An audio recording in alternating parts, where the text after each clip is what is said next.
Hey, everybody. Welcome to another episode. I am Michael Petrow, and joining me in studio, our new show friends, returning guests, Ciera Fredborg and Olivia Raine from the CC and Ollie podcast, the CC and Ollie universe.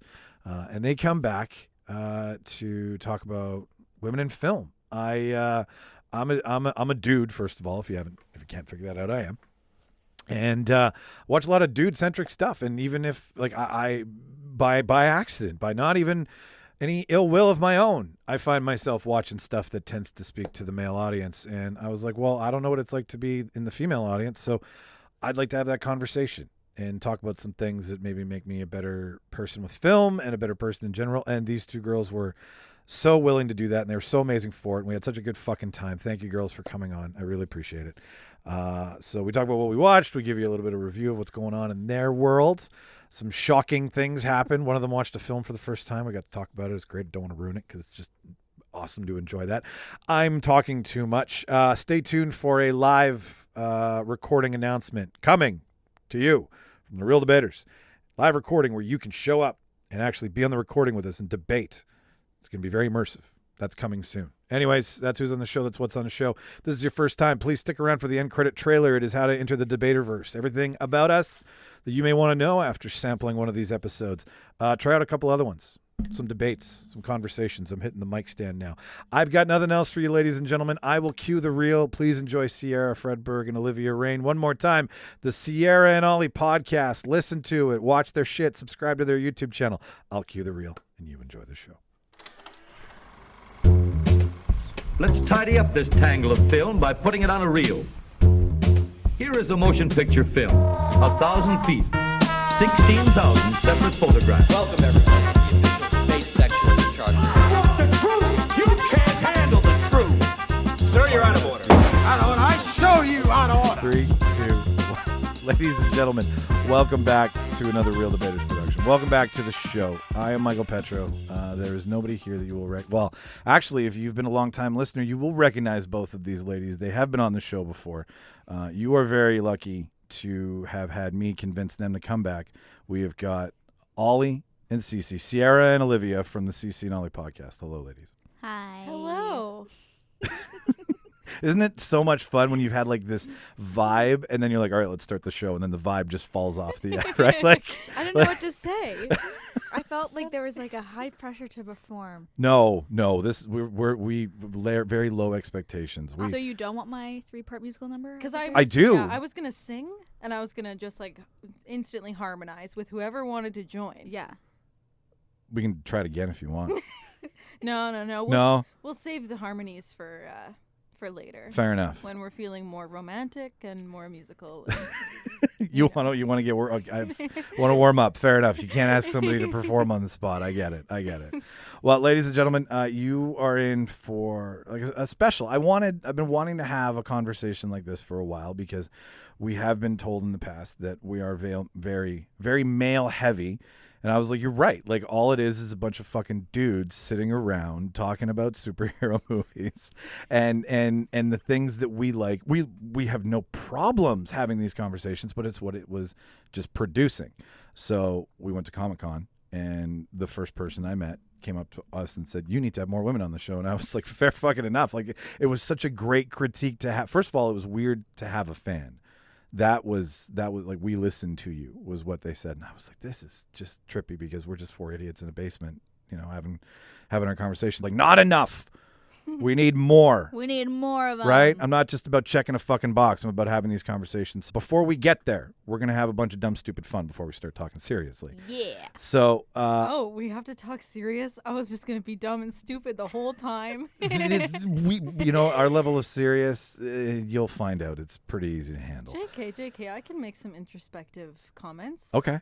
I can tap into that very deep part of my brain. She got a B+ on a film paper once. I did. Thank you. Yeah. You probably helped me edit I did. Didn't you? I did. You were carrying the whole show right now on the bell curve then. You were the highest person in this room who's ever got a grade in film.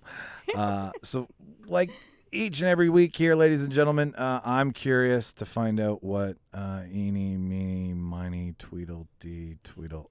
Ciera, you go first. What have you been watching this week? Oh, God. Well, I just finished the second part, or sorry, not the second part, the first part, because the second part isn't out yet, of the 4th season of Ozark. Yeah, everybody just take a deep breath because that show, it makes you, it's very intense and very gray. It's ridiculous. And it's ridiculous. I couldn't get through it. Yeah. Are you still chewing through it, Holly? No, I watched the first season and then I think I watched it I started watching it right before COVID hit, and then COVID hit and I was like, this is not what I want to watch in COVID. I'm already sad. Oh yeah. Yeah. I but mean, it looks good. Like I love the actors in it.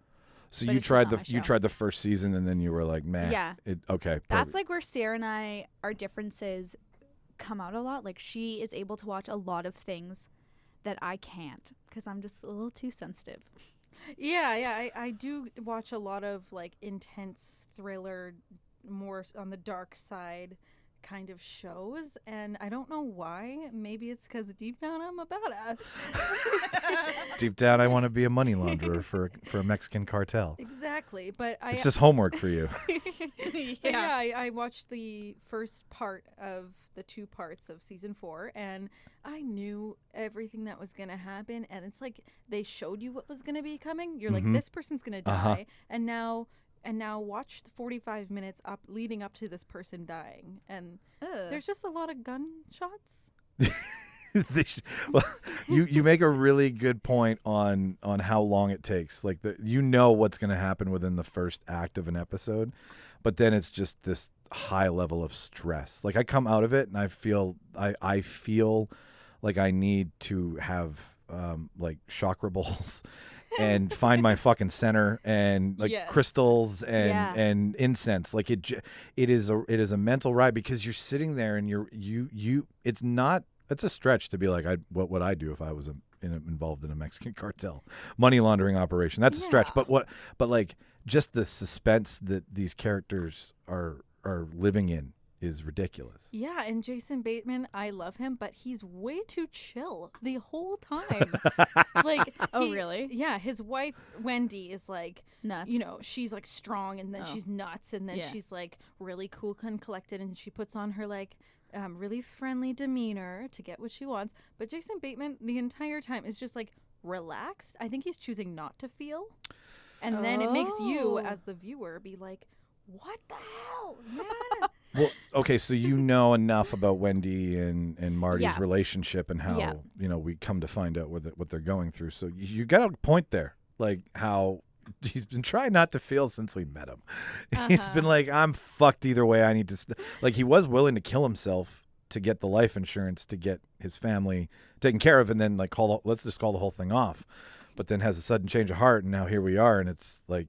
Yeah, no, I really do think he's just like, how do I be a sociopath? How do I be a sociopath? Yeah, and he's like, how do I do it in a calculated way that makes sense? Like he just thinks too much about everything and doesn't feel. I want a Marty Bird that feels his emotions. I want a Marty Bird that cries every now and then. Really? Maybe I need to not watch Ozark. Because I feel like I don't know. I feel like that would just distract from because like things need to happen, and if people are reacting to the traumatic events of every episode, like nothing's gonna happen. This is true. There are shows that are people like going berserk. So maybe I just need to watch a more intense, crazy show. Well, part of what's fun to watch about them is how both of them do react as a couple, and then how each of them react as a unit.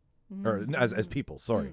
So like there's the Bird parents, and then there's Marty Bird and Wendy Bird, who are like they have to assume multiple different personalities for everything that they're doing at this point, like just to kind of not spoil it for you. It's okay, go for it. Okay, cool. Yeah, because we're way done Ozark, so if you're listening, listener, you're fucked. But they are so deep in the cartel that they're actually now assigned with getting the head cartel leader out and replacing him with his nephew, who's even crazier. So now they're trying to take a drug cartel and move him into normal society.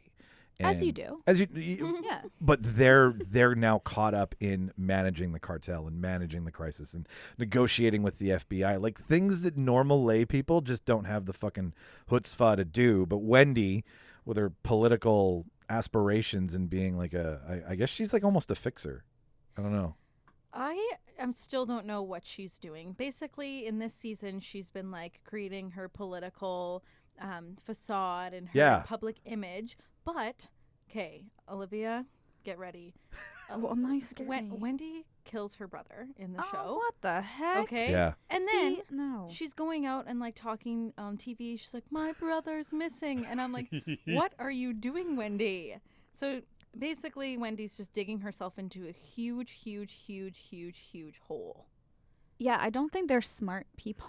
No. Well, they are with their money and how to Yeah. manipulate people, but they always find themselves like right behind the 8 ball. Yeah. But maybe And- they like it.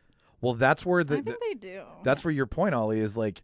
What do you like, Olivia or Ollie? I like Ollie. I like Olivia. Whatever. Okay, all right.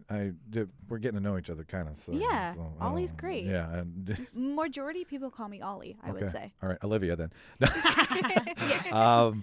But to what you're saying is that it wouldn't be an interesting show without that point, right? Like that's where it breaks from reality and starts to get, Hollywoodish, entertaining, right? Yeah. Like Mhm. without, all of a sudden you're now in charge of negotiating this psychopath. I love the guy who plays the cartel lord, Felix.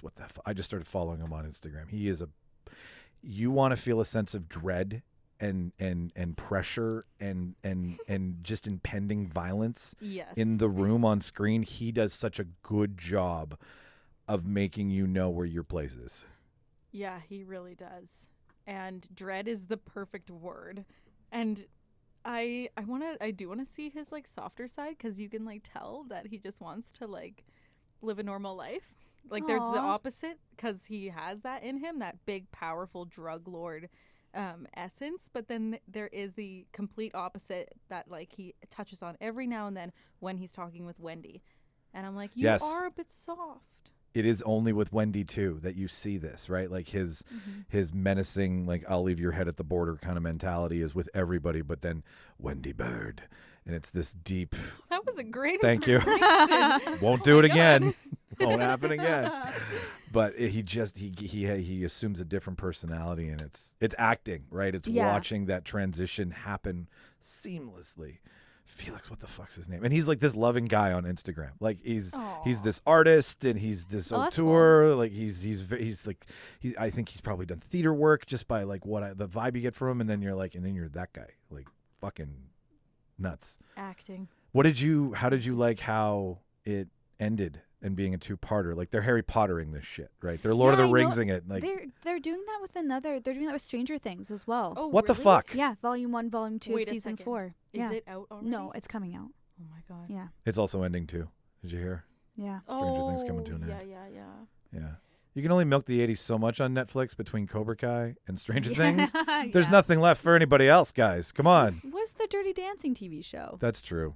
That would be. Wait, the Dirty Dance, that's not a real thing. Dirty Dancing But- is a movie in the 80s.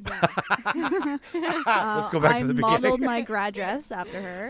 I do remember. I know cut my Dirty hair Dancing in is grade really 7. important to you. Yeah, coming in grade 7 to look like her was the worst mistake I ever made. What? I need to see pictures. You've Hey, seen pictures. I brought you here to bring women up, not to attack each other. No. Yeah, so there should be a TV show of that if you're gonna milk the 80s, or like It's Ghostbusters. because you want to be in it. I'd see a Dirty Dancing miniseries. I don't want a full TV yeah, show. miniseries. But maybe let's fill in the gaps of where Baby, like more things that may have happened, right? but like not in the style that they're redoing Fresh Prince. Do you see that? yeah, What the heck? Bel Air. Do you see that? No. Yeah, They're doing like a drama version of Fresh Prince. How? like the 3 episodes that were dramatic, like where Carlton gets shot, Oh yeah. where The dad. totally, Yeah. you fucking know you're fresh, and like another episode I think with the drugs, the speed. Yes. Yeah. Those are the only 3 dramatic Fresh Prince episodes. It's like they're trying to take all that drama and make it 5 seasons. Yeah. 5 seasons. Of like a dramatic like HBO vibe show Yeah. about like it's the same storyline. You know the storyline. Yeah. Yeah. Is Will Smith going to be in it? No, but they all kind of sound It's like going to be them. so far away from it by the sounds of it. Yeah, and Aw. but it like they still talk like they're like, hey Carlton, and it's like, don't do drugs. It's like, oh my God, what is this show? Oh my God. And so obviously not all, like, none of the same actors then? Or No. No? Are they recast as, like, this is them 20 years? No. It's like the same story, but just dramatic. Like, if it's like they took, I don't know, if they took like Step Brothers and made it a story about like, made it Ozark. Like, that's what they're trying to do. We have so much more room for activities now. yeah. This doesn't come off. Now we have to join the cartel. Can you imagine the fart scene done with a dramatic flair? Yeah, honestly, I could. The fart scene. And then when they make the trying to bed and it remember. falls, Yeah. and like maybe he dies for a couple seconds. Breaks his neck. Yeah, breaks his neck or Yeah, something. And then it's like Drake on Degrassi. Yeah! There you go. Sign me up, Hollywood. There's your I'll write dramatic. it. That just like, I just thought of Step Brothers and that scene going horribly wrong, and that made me want to throw up. Nice. It's a violent scene if you take the comedy, if you take the Adam McKay out of it. It's like a fucking PSA for bunk beds. It's the last thing you want your child to experience. It makes me feel tingly. Did you like the 2-part thing? Or do you want more? Because I don't feel that that's the show to be like, let's stretch, like, unless COVID is what fucked it, and that's what's breaking things. It is, we only got this done. So. Oh, I wonder if that's what it is. If that's the case, then of course, that's cool. That works. But I do wish that they gave us the rest, because they ended Odd it, point to end. Yeah, odd point to end. Like, I saw it coming, but it kind of made me angry. And I was like, this show is something that is like, it does, even though I watch darker TV shows on occasion, every morning with my coffee. Darker than Ozark? Yeah, like, I mean, I would say Archive 81. What are you, chewing through Euphoria at 9 a.m. on a Sunday? Oh my God. Yeah, who doesn't? No, I haven't started that yet, but I'm going to. But what I was going to say is Ozark, I already had to decide to recommit to watching the 4th season because I was like, I know that this is really intense and dark, and I can't watch it like all the time. I got to commit to the vibe. And so now, knowing that I just got to watch more of it to finish it, I guess maybe I'm becoming less of a fan. I'm realizing this right now. You thought you were just gonna cut the band, like rip the Band-Aid off, so to speak. Yeah, And now you're like, no, that Band-Aid. I have to go through more emotional labor. Yeah, I mentally prepared myself to watch the season, and it's only half of it. So now I have to go watch maybe something light. I did just start Superstore. Oh, good show. Yeah. Watch Murderville. Yes. Oh my gosh, I crushed it in like a day. Watch Murderville. Have you seen it? I haven't yet. Oh my God, But I know Ciera. you love it.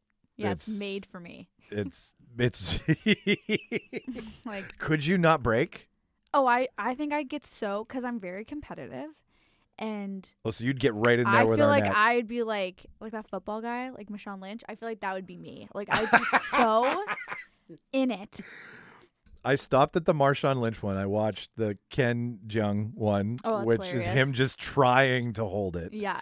And then, like, okay, so Ciera, for context, Murderville is everybody's in on a sketch about a police department that's solving a new crime each episode, Okay. except the actor they bring on to be a part of the episode. Oh, they don't have any idea? They got to play along. Yeah. So they have to like solve the murder with Oh my Will Arnett, goodness. who I babysat his kids once. Really? Random fact. Yeah, because they have family. Didn't Amy So Poehler? his parents, a majority of his family are like from Winnipeg. They live in Winnipeg, and his parents have, I don't know if they live in Winnipeg now, but at the time, like a long time ago, Sure, when yeah, him and yeah. Amy were going through troubles, he came to Winnipeg with the kids, and his parents and my parents' friends were friends, if that makes sense. Yeah, yeah. So my parents like aren't friends with them, but my parents' friends' parents are. That makes sense. Still with you. And yeah, they're Ciera? like, oh, I'm that makes lost. sense. And they're like, oh, can you like come over and like babysit these like 2 kids with like with my other friend? And I was like, sure. And then I didn't know until like a year later that it was his kids. I Were watched they- I watched them for like 3 hours. So it wasn't that big of Were a. they well behaved? Yeah, from what I remember. Perfect. I mean, I think they were concerned why they were in Winnipeg, and they were little. It's like the most TMZ moment we've ever had on the show. Yeah. I got a few. This is a good in into the Hollywood world. Perfect. Yeah. I love the edit button because we can just cut that shit out later yeah, on.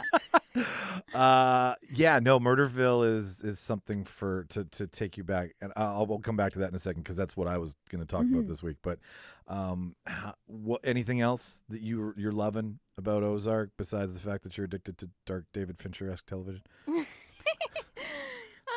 Your happy place is in between David Fincher and Fight Club. Fight Club. Have you ever seen Fight Club? No. Oh.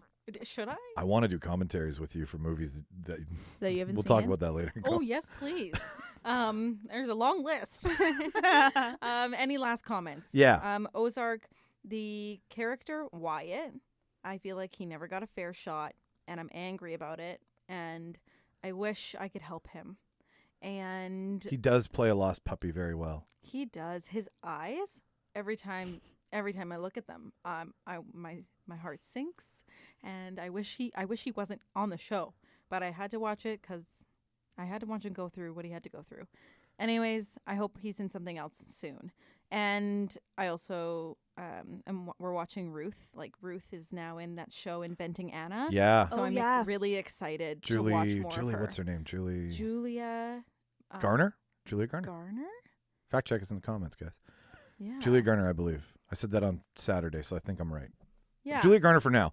How is Inventing Anna? It's cool. Good. We only watched the first episode. How's that accent? That accent is it's been all the blaze online. What's exactly how the real girl sounds? Yeah. Like That's what I hear. It's like mixed between like Russian and German. Whoa.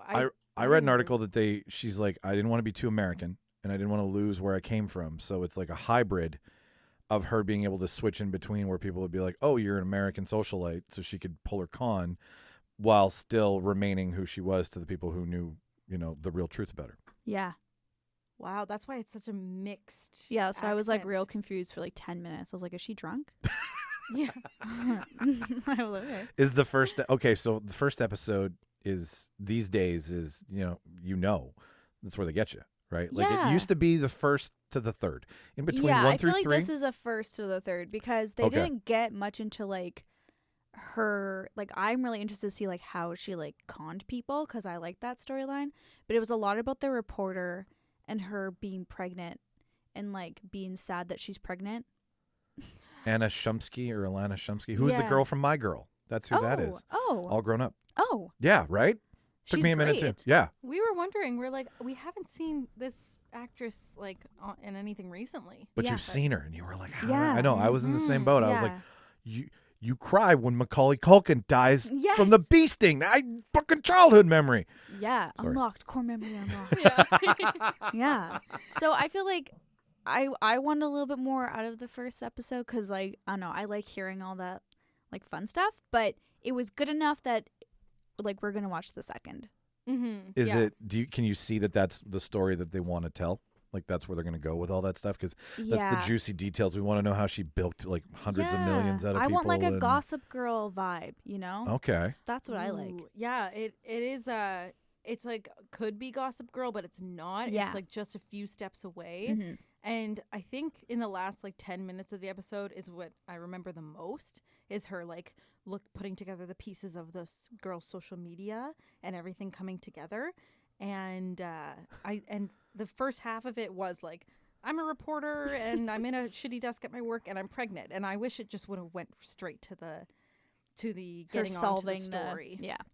But it was cool because you got a really nice, almost like an overly nice introduction to her coworkers and like the ensemble in her. Interesting. Yeah, we and noticed. they're really nice. Yeah, we Great want people be to in work that. with. Yeah, we're like we want to be in that office. I guess, like, who I are these side characters? I think it was to make us be on the reporter side, I guess, maybe. I don't know. Different perspective, Yeah. right? Not so much that if you're through Anna's character, Yeah. then you're experiencing what Anna's going through, where you're like, cool, but through the journalist's eyes is what she's learning. Yeah, it makes us like a little bit more of a mystery. which I like. Like you're investigating it along with her. Yeah. Oh, cool. Yeah. And also the show is called Inventing Anna, but then it's like you watch it because you're like, I want to find out about Anna. But then the show, I think, focuses so much on the reporter because they want you to also find out stuff about the reporter while she's like going through this journey. Yeah, because she has like, apparently there's some dirt on the reporter. Oh boy. So it's like you're finding out about both of them, and I don't know what's gonna happen. We like to talk about the algorithm a lot, like just in the general sense, not just Netflix's algorithm, but like how all algorithms turn shit up. But if you think about today's fake news, quote unquote, right? Bet you that's what's turning up on the Netflix algorithm, like shows about how the journalist and their integrity is as interesting as the character themselves, right? Because it's not like you always find the journalist to be of the utmost integrity and that they would never compromise their values. They would never rat out a source. But when you find out that where the source of information is coming from and they're compromised, that's a new story. Yeah. Boom. Inventing Anna. I think like I've got that one line from Ozark saved for a TikTok. I just gotta wait until the moment strikes where it's like, if you're gonna have like whatever she says blah blah blah, you're gonna have to fucking kill me. Oh yeah, I've heard that. Do you remember that one? I just watched the episode. I didn't even see it on. That's a TikTok sound. Yeah. It's a TikTok sound. I Everything's a TikTok sound. Oh my goodness. So is this. NFT. This is Yeah. undisclosed price. I had no idea that TikTok sound was that scene. I did not connect the two. I just watched that scene and was like, Right? oh my God. How'd you feel? I was like, yes, acting points. Like I just wanted to give her an applause after that moment. She just screams and Marty's Yeah, it was face. just it was I was like, I'm fucking scared of you, Julie Garner. Like she goes. There's a guy I saw on TikTok who did a breakdown of why that scene works, and he was explaining that she goes right in between where something, like she's not at the beginning of it, she's not at the end of it. She goes right into the middle of what she's trying to convey, which is uttermost hate, as opposed to working up where she's quiet and quiet and quiet, and then you get to the end where the screaming is. She's a 10 as soon as she starts to speak to Wendy. And it's everything, like the way she delivers the line is everything when you're so fed up at somebody and you just have nothing left but loud, like your volume. Yeah. It's not really that hard of a line because you're gonna have to fucking kill me as normal, but it's the delivery. Just watch the scene. You don't even have to know the story. It's just knowing that she's fed up with Wendy and Marty is enough. And having one season under your belt, you'll be like, yeah, she's gotten beat up by Wendy and Marty pretty fucking good. Yeah, I already agree with that from what I've seen. No, it's acting. She's fantastic. Yeah, and she was in something else before. We were talking about this. She was in Modern Love, that Amazon Prime mini series about different. They were all inspired by love stories that were written into the New York Times. I heard about that. Yeah, and she played like a young girl, I think, around our age, who was in love with her university professor. And so that's where I saw her first. I think I saw her in some sci-fi flick. I know she's got a credit where she's dressed. Oh, yeah. Where she's dressed all in black. Is it John Wick that maybe she did something where she's in like a dystopian future or sci-fi based and she doesn't look anything like who she is. Like it's a very big step in the other direction from Ruth. And like, it's just so much fun to see that there's bones behind her. Like, there's acting chops. And it's not just this hick of a character that she'll be recognized for because it's her big break, right? You don't really, and everybody loves her. And you're like, no, but there's more there. And it's nice to see the Inventing Anna is coming out not after, but during, right? Yeah, they're like, that's you know her nice. from this, but watch her in this. Yeah. So you don't lose the scariness of Ruth. Anything else? You got any movies, or you're just chewing through television? Ooh, I've been chewing through television. Oh, you know what? I forgot to ask you one thing. Okay, how many out of 10? How many blank out of blanks related to Ozark? I'll let you come up with it. Ooh, how many offshore bank accounts? There you go. I love it.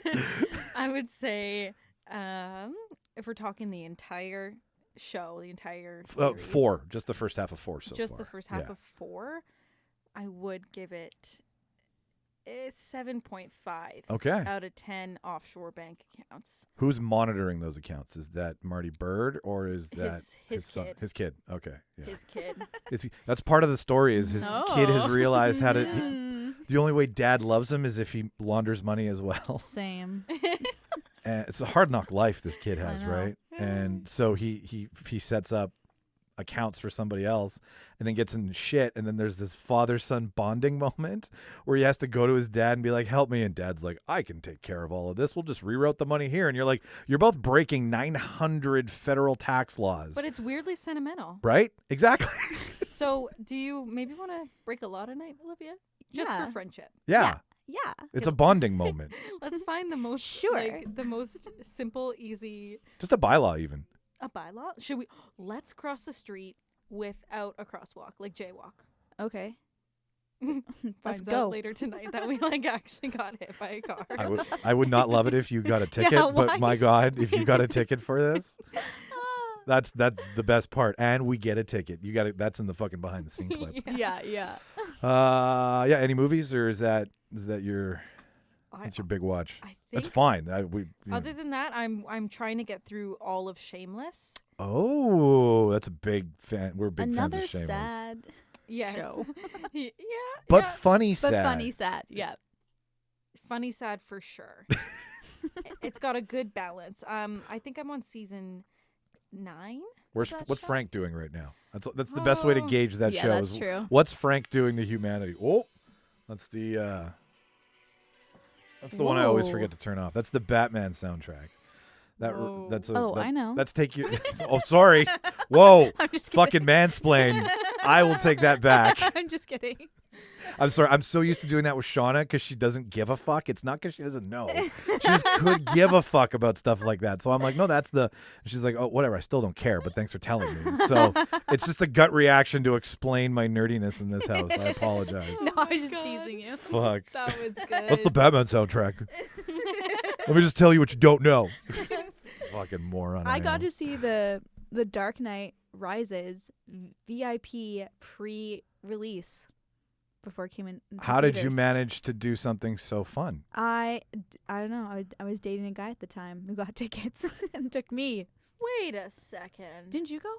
I was there too. I think it was something with the U of W. Because I was running TAFSA, and TAFSA had this weird movie ticket hookup where this Oh, person yeah. was like the Winnipeg representative for movie releases, and they would hook us up with tickets.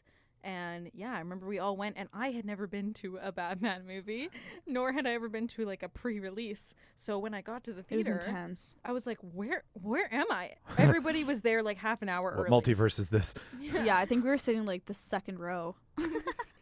What was that like? Intense. Like, because it's really not like you're both of you are like could give a fuck, right? Yeah. Like it's not. It's cool. It's- I like yeah. them. Like I like, honestly, it's really weird. I like the Batman movies like more than Spider-Man, which I know is kind of weird, No. but I just think they're better movies. That's my opinion. Stop the show, ladies and gentlemen. Yeah, go. Why?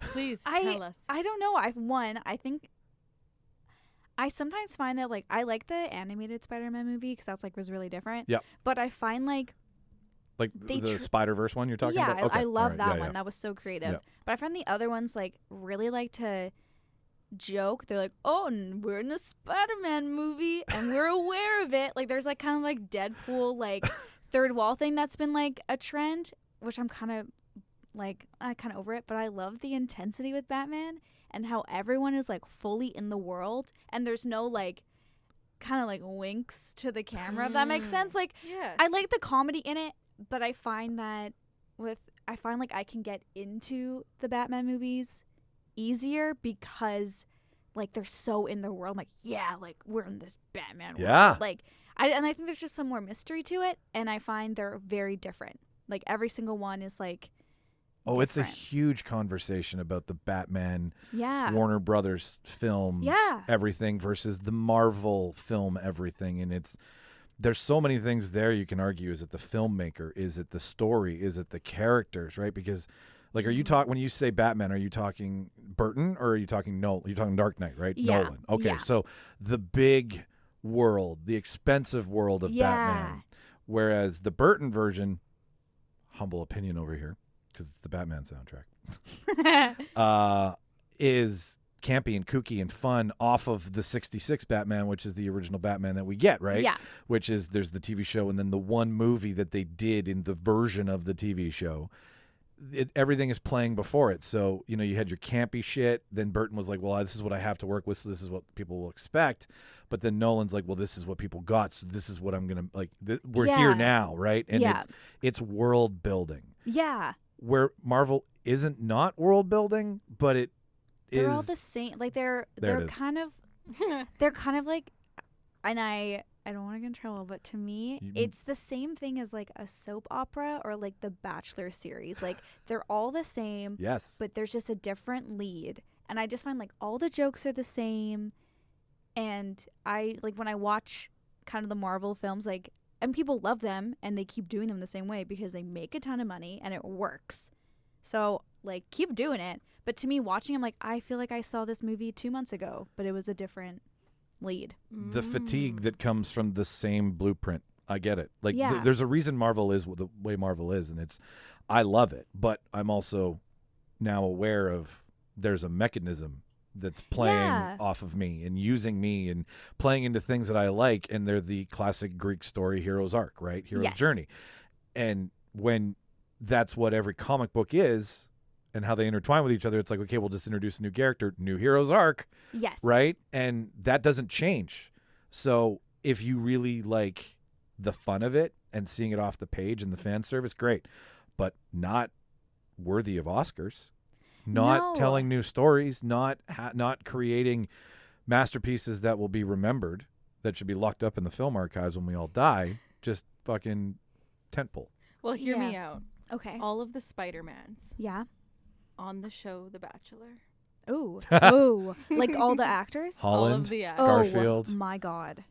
Toby. I guess it would be The Bachelorette, and then all the contestants are the Spider-Mans. Or you could do like a Bachelor in Paradise thing. And they're all the guys and all the girls are like female superhero actresses. Ooh, I like that idea.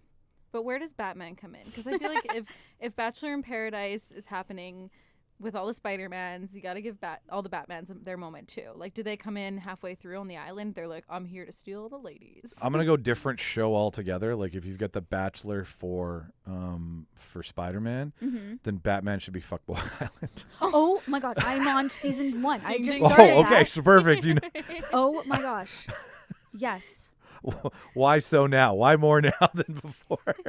What? What's is Fuckboy Island literally because like It's the best reality TV show of all time. because it just gets past all the bullshit, right? And it's like, we're just here to fuck, and Yeah. that's it. And the way that they, like, when they're like, F-boy, F-bi. It's like, that's the TV I want. That's You the never message wrote I that want. line. That's what I want. You know? A Batman. Well, okay, so it could get kinky because now you've just got every character in a mask, right? Oh, yeah, that could be a whole other Not thing. every Marvel character has a mask, right? Like Hulk doesn't have a mask, Thor doesn't have a mask, Iron Man has one, Spider-Man has one, even Thanos didn't have a mask. But like every Yeah. character has some sort of mask, so you can make it some sort of like weird. I don't know where I'm going with this. Yeah, Help no, me. keep going. No, I'm good. I'm good. You know what? I think it's okay not to know the answer. I can feel the because- rope clinching around my neck, so I'm just, Because I threw out Superman and Superman, Spider-Man. Spider-Man. Batman What kind of men are we talking about? in tights. We're men in tights. Well, Tights. The We're idea butch. of men in tights on The Bachelor. And then it spinballed from there. So I wasn't expecting you to have the full-blown answer. Genius happens in very small Yeah, I was gonna pockets of the say. world. I like it You where I like planted where it that went. seed, and it just got watered, and it grew. It You grew. plant the seed, then you fuck the plant grows. Yeah, grew yeah. into a monster. If you want to quote it. Anyway, but that's my take on Batman. No, I just really like them because they give into the seriousness of the world. they do. They really do. They're like, I'm Batman, right? Yeah. Don't no fucking around, and it just is. You're in one Yeah, and they're not trying to be like, oh, I get it, like, we're nerdy. Like, sometimes I find, like, Spider-Man in those movies are like, oh, yeah, we get it, like, we're nerds. Can you imagine? You know? I'm like, who cares? Just do the movie. I don't care that you're like, whoa. Guess what? I didn't pay for you to be ironic. Fucking act. Yeah, just be in it. Just kick some butt. Can you imagine, that meme with all three Spider-Man pointing at each other? Yeah. On The Bachelor, though, where it's like, no, that'd you be go on funny. the date. No, you go on the date. No, you, like, just, like, Yeah, all yeah. of that shit confusing, right? Or she comes out of a date and she's got web in her hair and everyone's like, how did that happen, Peter? And they're all like, which Peter? Right? Like, you could, Yeah. oh my God, that would get really wrong really fast. You'd have a lot of Yeah. NDAs in your hands for sure. There's a Olivia, lot what there. did you watch this week? Oh my gosh. I've been watching a lot. Movies wise, I watched that documentary, The Tinder Swindler. Oh, I did too. Yeah. I like that. We didn't talk, but we've all kind of, I've watched what you've watched. I like that. And now he apparently does cameos, and he costs like $200. Fuck off. Yeah. Of course he does. Yeah. What kind of world do we live in? I don't know. It's messed up. Who's paying for that guy to wish somebody a happy anniversary? Yeah. Like, I don't know. Do you trying to be funny? Like, because it's I not guess funny. I'll, That guy's I guess a I'll cancel criminal. my order Yeah, I was for your gonna birthday, say. Olivia. Damn it. I really wanted to talk to him. It's $200 So, yeah. I cannot get back. That's something that people need to watch. So what's that about? I'm gonna chew some gum for a second here. It is it's a documentary about this guy who had a Tinder account, and it like kind of took place predominantly in like Amsterdam, that Europe. kind of Europe area, and he would make relationships with these women and like full on relationships. He would like fly them on private jets to like all around the world and stuff, and then all of a sudden he would get in trouble and he would text his girlfriend and be like, I'm in trouble, I need like $2,000. Which, first of all, if my boyfriend texts me that, like, Red flag. like, sorry, can't help. So these women were like these women were like taking out like loans and like, and they're like, we don't have this money. He's like, well, just pawn your car then. I'm like, okay, It's literally what it's like a text that comes across. guess you should just pawn your car. So then they think this guy's in trouble. They're like, boyfriend's in trouble. So they send him money. And it turns out he was just like getting them to give him all this money. And then he would use it on like the next girlfriend that he would have in like a different country somewhere. And he would like use He was that. setting up franchises. Yeah, and he would like show them with his money because they're like, oh, well, he has the money. I got on a private jet. Like, if he needs some, I know he's good for it. He'll pay me back. And then he just kept doing that. And like, apparently he got like tens of millions of dollars out of these women. And he got arrested they found him, obviously, because of this journalist. And these women were like starting to like come out about it. Don't fuck with cats teaches you something. Yeah. Internet sleuths don't be fucking with. Yeah. Yeah. But he got arrested for he stole a bunch of like blank checks from his work in Israel like a long time ago. So he got arrested for that. He got 15 months, but he got out after 5. And to this day, he's never been charged with fraud. And he's just he still has Tinder, except now his Instagram's private, and now he's on Cameo. Yeah. Isn't that crazy? How does it make you feel? That makes me feel sick. Yeah, the internet's Makes you like, feel like you want nuts. to pay off those credit card loans you got fucked into? Yeah. So you're telling me I shouldn't have sent that 25 grand. Oh, that sucks though. I wish there wasn't people out there like that. And yeah, like these women aren't rich, so they're Yeah, like he's in just debt and all scamming these them. loans now. Yeah, it's crazy. So It I watched was- that. It was hard to stomach. Yeah, it was hard. We started watching it, and Sean was like, turn this shit off. And I'm like, I don't think this is shit. This is going to get really interesting. And then she was like, shut up. I'm watching. And I was like, see what I mean? Like, you can kind of see a Netflix documentary, and you can, yeah, this smells like it's going to take all my attention. So Yeah. it's This is just- true. Right? It's got that feel. Yeah. And it looks a certain way, and you're like, I see what you're doing. You're going to expose something to me, and I will owe you my entire Sunday. Yeah, and then like for the rest of the week, I'm going to be obsessed about that topic. Everything Now- you do. Now I Yeah. know what to Google and which rabbit holes I'm going to go down. Oh, Oh, yeah. totally. Totally. Yeah. Another scamming documentary, though, that I actually did enjoy was the Fire Festival Oh, yeah. documentary. I loved that. I was like, this is hilarious. We just asked the question on an episode, what documentary should be a feature? like reverse it. And Mark picked Fire Festival. He wants the cat. I was like, who's gonna play Ja Rule? Oh my god. I thought Jay Farrow should play Ja Rule. That would be good, actually. If you're not looking, like if it's Yeah. satire, Yeah. then get Jay Farrow in there, and you can totally deal with it. I would watch. Right? Okay. Talk about Fire Festival for a second. Like, okay, what's your favorite part of the documentary? Because it's such a shit show. Like, and I have a feeling I might know, but you go first. My favorite part, which is probably a lot of people's favorite parts, is when everyone starts to show up and they show the actual footage of like the 5 hours leading up to the opening of the gates of the festival, and you see the tents like not hooked into the ground. Like you see the. Could you? I would get up and leave. Yeah, and you see. I'd be like, the screw the actual Instagram. footage. I'm gone. Remember that famous photo of the sandwich? Yeah, that's Yes. my favorite part. You is the see sandwich. that. You see the lockers that were just like plunked in a field, and they're like, we have on-site storage, but it's like just these sketchy lockers. So all of the footage leading up to like the 5 hours before the festival, and then when you start to see the socialites like come on in, and you see everyone's reactions, and then you see the mayhem when people actually chose to stay the night because they couldn't believe that Bahamas this was closed. Yeah, Yeah. The people were stuck there. Could you imagine if we were there? I was watching someone's Instagram when they Yes. went to Yeah. it. Me too. Oh, that must Yeah. have been awesome. And I Yeah. remember seeing this person saying, "I'm going to the Bahamas," and then like 12 hours later, it was like, "We have nothing. I've ate a banana, and that's it." But luckily, we managed to get ourselves onto a yacht. I'm like, "What is Well, this?" yeah. That's not how this story's supposed to end. I want you stuck in the Bahamian airport where they handcuffed everybody in and wouldn't let you go until they That's figured out what to crazy. do with all you assholes. I love the orange square. How the orange square yeah. made everybody just lose their mind. I was like, are we here? We're really here. And orange square gets everybody hard for a party. Like, there's nothing in this post. I'm Yeah. sorry. As all three of us, we self-promote, right? It's our thing. And Yeah. it's gross, but we love, like, what you love doing. You've got to tell the world in, like, a fun and interesting way that it's out Yep. there. But a fucking orange square, and everybody's like, I'm going to this. What are you going to? Yeah, what?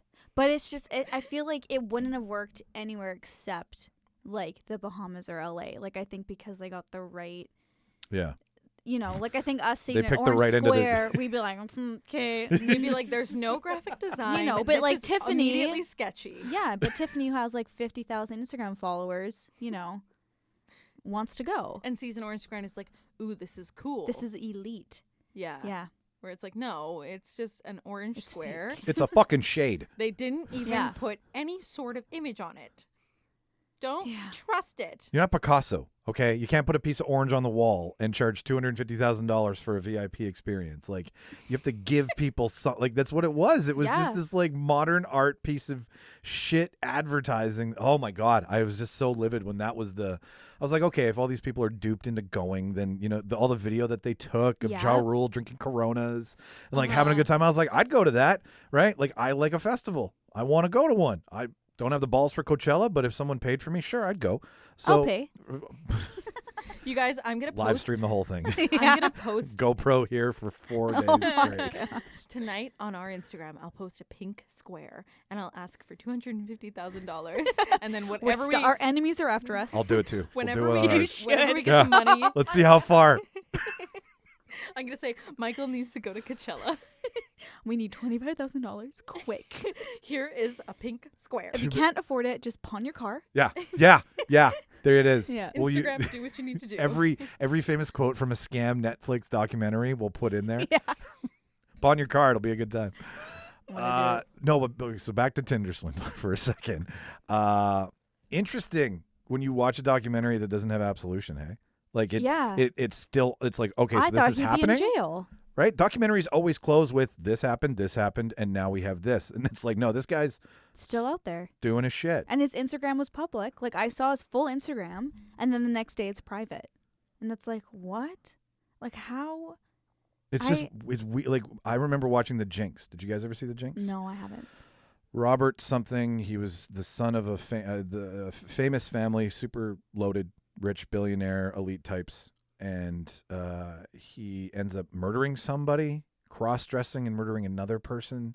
You know, Gets typical away. Friday. Yeah, typical. Fuck yeah, totally. It's my afternoon on a on a long weekend. Yeah. And he gets away with all this, and they interview him because he ends up like they make a documentary about his life for some reason, and in the tapes he confesses that he did everything, and he's going crazy in a corner and he's hot mic'd, and that's like when HBO made the documentary, they had no idea. So when they realized that they had this on tape, it reopened the investigation, and HBO's making of the documentary turned him in. Whoa. And Robert Durst, I think, is his name. Yeah. No maybe. relation to Fred.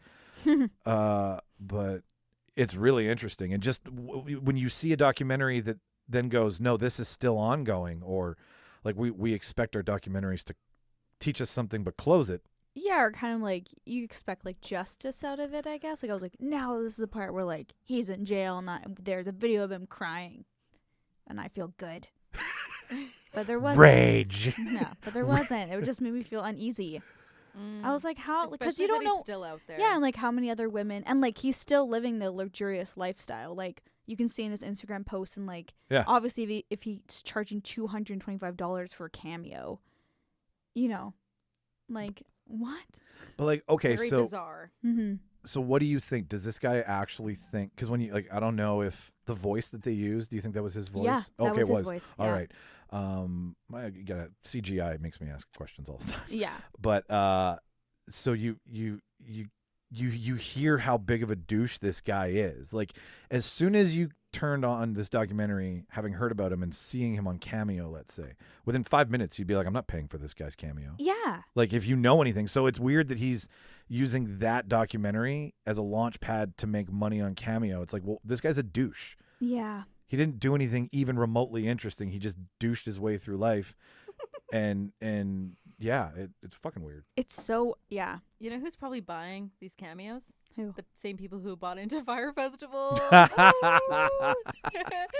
Oh my god. It has to be made into a movie. Like that one and The King of Kong. Emily, did you guys ever hear about The King of Kong? No. It's the story of the two guys who want to have the best score on Donkey Kong. Oh my god. And they like there's a video game. You can submit tapes of you playing, and then you can have the score. Like you can be the best in North America. And it's the story of these two guys who were competing for. I would really like that. That sounds fun. It's adorable. Yeah, that's Steve Wiebe really is fun. the Steve Wiebe and Billy. Billy is just a greasy piece of shit. Nice. But Steve is like I'm the Billy of the group. He's got like a mullet and a perfectly manicured beard and wears like an American flag shirt and sells barbecue sauce. Like he's just a piece of shit. But Steve makes tapes of him trying to win the high score, like to get the high score, while his kid's like, Daddy, I just pooped my pants. I need you to wipe my bum. And he's like, 5 more minutes, son. I'm just about to complete this level. Ew. It's very sweet and endearing. But another documentary that should be a feature just like Fire Festival is. Wow. Okay, so we have the Tinder swindler. Mm-hmm. How many Swipes? yeah, Tinder how many swipes? right swipes? Uh Do you give the doc, not okay, not him. not the douche. Okay, him is -0. I liked it. I would say 8 right swipes. Though, Just because I wish he's in jail and he's not, so that docks too. Mm-hmm. do you find trashy docs like that are more fun than educational docs? Like, I don't. Depends like what I'm in the mood for, because I love documentaries. I know I watched one recently on these old Italian men who look for truffles in like the wilderness in Italy, and like the whole story, and it's shot beautifully. It's like a Wes Anderson film. Like it's and like getting stoned and watching that, you feel really smart after. And I like those a lot, but I also am like a huge fan of trash TV, like as we all are. So I thought it was like fun. But I think it depends on what you want to get out of it. Because sometimes I find them like, because I like movies. I do like movies, but sometimes you like want to learn something, but you don't want to like think too hard. So that's why I feel like trashy documentaries come in handy. Well, yes. like I meant, like the Don't Fuck with Cats or Tiger King, like versus Inconvenient Truth. Yes. Or like those where it's like this big impending, like Blackfish, for example, or any of those were like you're like, whoa, fucking blow my hair back. Yeah. This is crazy that this happened. Or Supersize Me. Yeah, like one's kind of like a pulp culture documentary and the other is like educational. But both educate you on where you are in life. Yeah. Right? It's Yeah. just how much brain matter do you want to Yeah, use? how sad do you want to be at the end of it? How Ciera do you want to be? Yeah. Is this dark enough for Ciera? I don't know. I actually don't watch a lot of documentaries that I'm thinking about it now. I'm like, I don't watch those really Yeah, it shows. super dark. I do watch documentaries, okay? Yeah, you're They're smart. just like, What one goes, which one sounds like a goat? I plug me in on that one. sounding like a goat. That's what you said? Yeah, I was half serious. Because I'm mad like a goat? Yeah. Which one sounds the most like a goat? Well, actually, I did watch one educational documentary once. It's called Kiss the Ground. And it actually is about like sustainable farming. Oh. Oh, cool. Oh Yeah, yeah. so I am smart, for the record. but no, I do like the lighthearted documentaries and like I guess I don't watch documentaries, but I do watch food TV shows that are informational. Yes, they and are. they're about real people, like Chef's Table. So documentary TV shows, I guess. Somebody feed Phil. Somebody Oh. feed. Oh my God. we love Phil. I love that show. Olivia told me about it. I Yeah. watched it. I'm like, That cured my depression for like a good month. and it cured just everything in my life too. Yep. Yep. Whoever fucking thought that guy would do that and it be, he's getting a podcast. Really? Yeah, he's like, it's launching in the next month. So, Aw. but like, it's just like when you find out, listener, if you don't know who Phil is, it's Phil Rosenthal, dude who made Raymond. Everybody loves Raymond. So, and which is like hilarious because I don't know like how much people know, but the guy's fucking loaded, like $80 million. Oh wow. Like He is. Well, Network. he deserves it. I thought Well, he it- was rich if he could just travel the world all the time and eat food. I well, and thought- his brother has a production company. His brother's production company is what films it. Right. So I just want to know Right. how cozy they are with Netflix, where it's like, yes, we know you're a fucking millionaire, Yeah. but we'll pay you anyway. Like he could pay for himself to do this, which I think is, my gut tells me that's what the first season was them putting it together and then being like, hey, Netflix, you want to buy this? And now they're like, we'll pay you all the money to do it. do it. But Yeah. fuck, is it enjoyable? Like watching him happy, I know. so contagious. When he hugs that Hawaiian dude. Remember Best. Yeah. That's one of the highlights of the whole show. that? Yeah. The Hawaiian dude makes him like a slushy that's Yeah. flavored with like 6 different types of fruit. And they like share the most endearing hug you'll Yeah. ever watch on television. My get, I want him. I want him on. Phil, if you're listening, just say yes. It's totally worth your afternoon.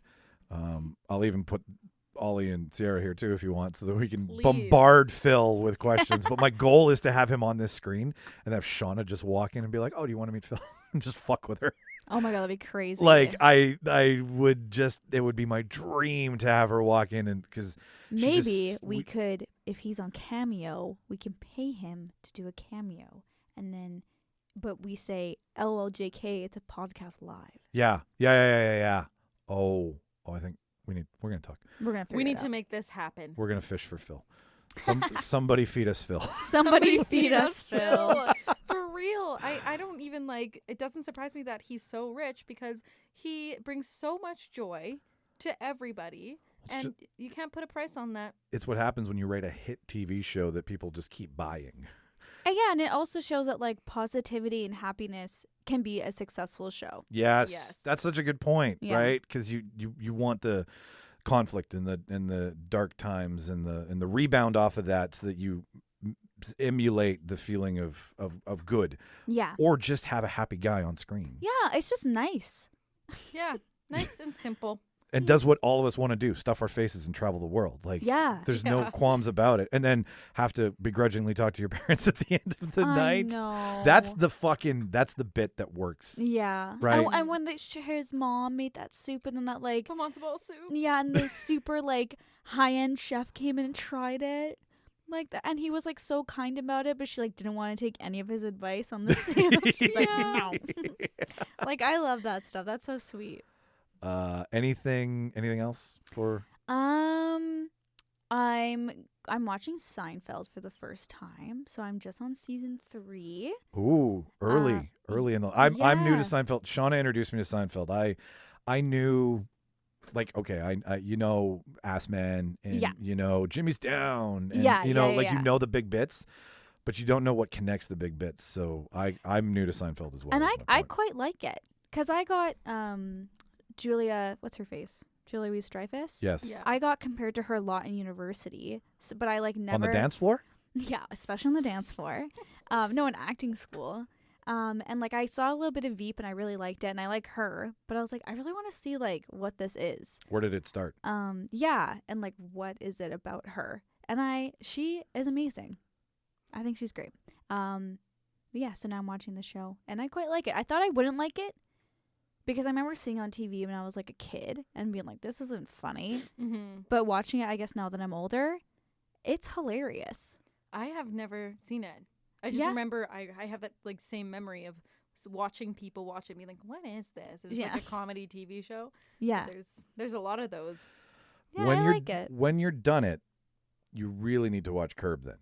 Curb Curb Your Enthusiasm. with Be- Larry David. Larry is George. Okay. He Larry wrote some of has- the episodes of Seinfeld, right? He like produced it and stuff. It's his baby. Yeah. It's him and Jerry essentially who wrote everything on Seinfeld. And George is Larry David though.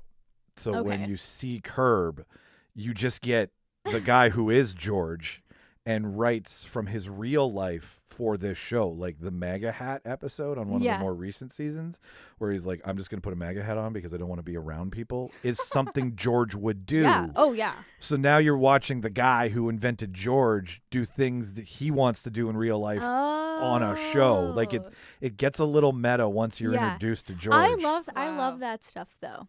Yeah, It's- those weird connections. Yeah, and Oh that my like meta stuff. I think it's so I love it.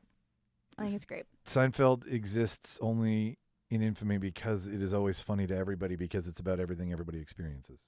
Yeah. Right? Yeah. Friends is of the time, right? Yeah, and like I tried to watch Friends, but I find like it's very like of its time that I was like, I don't really find it that funny.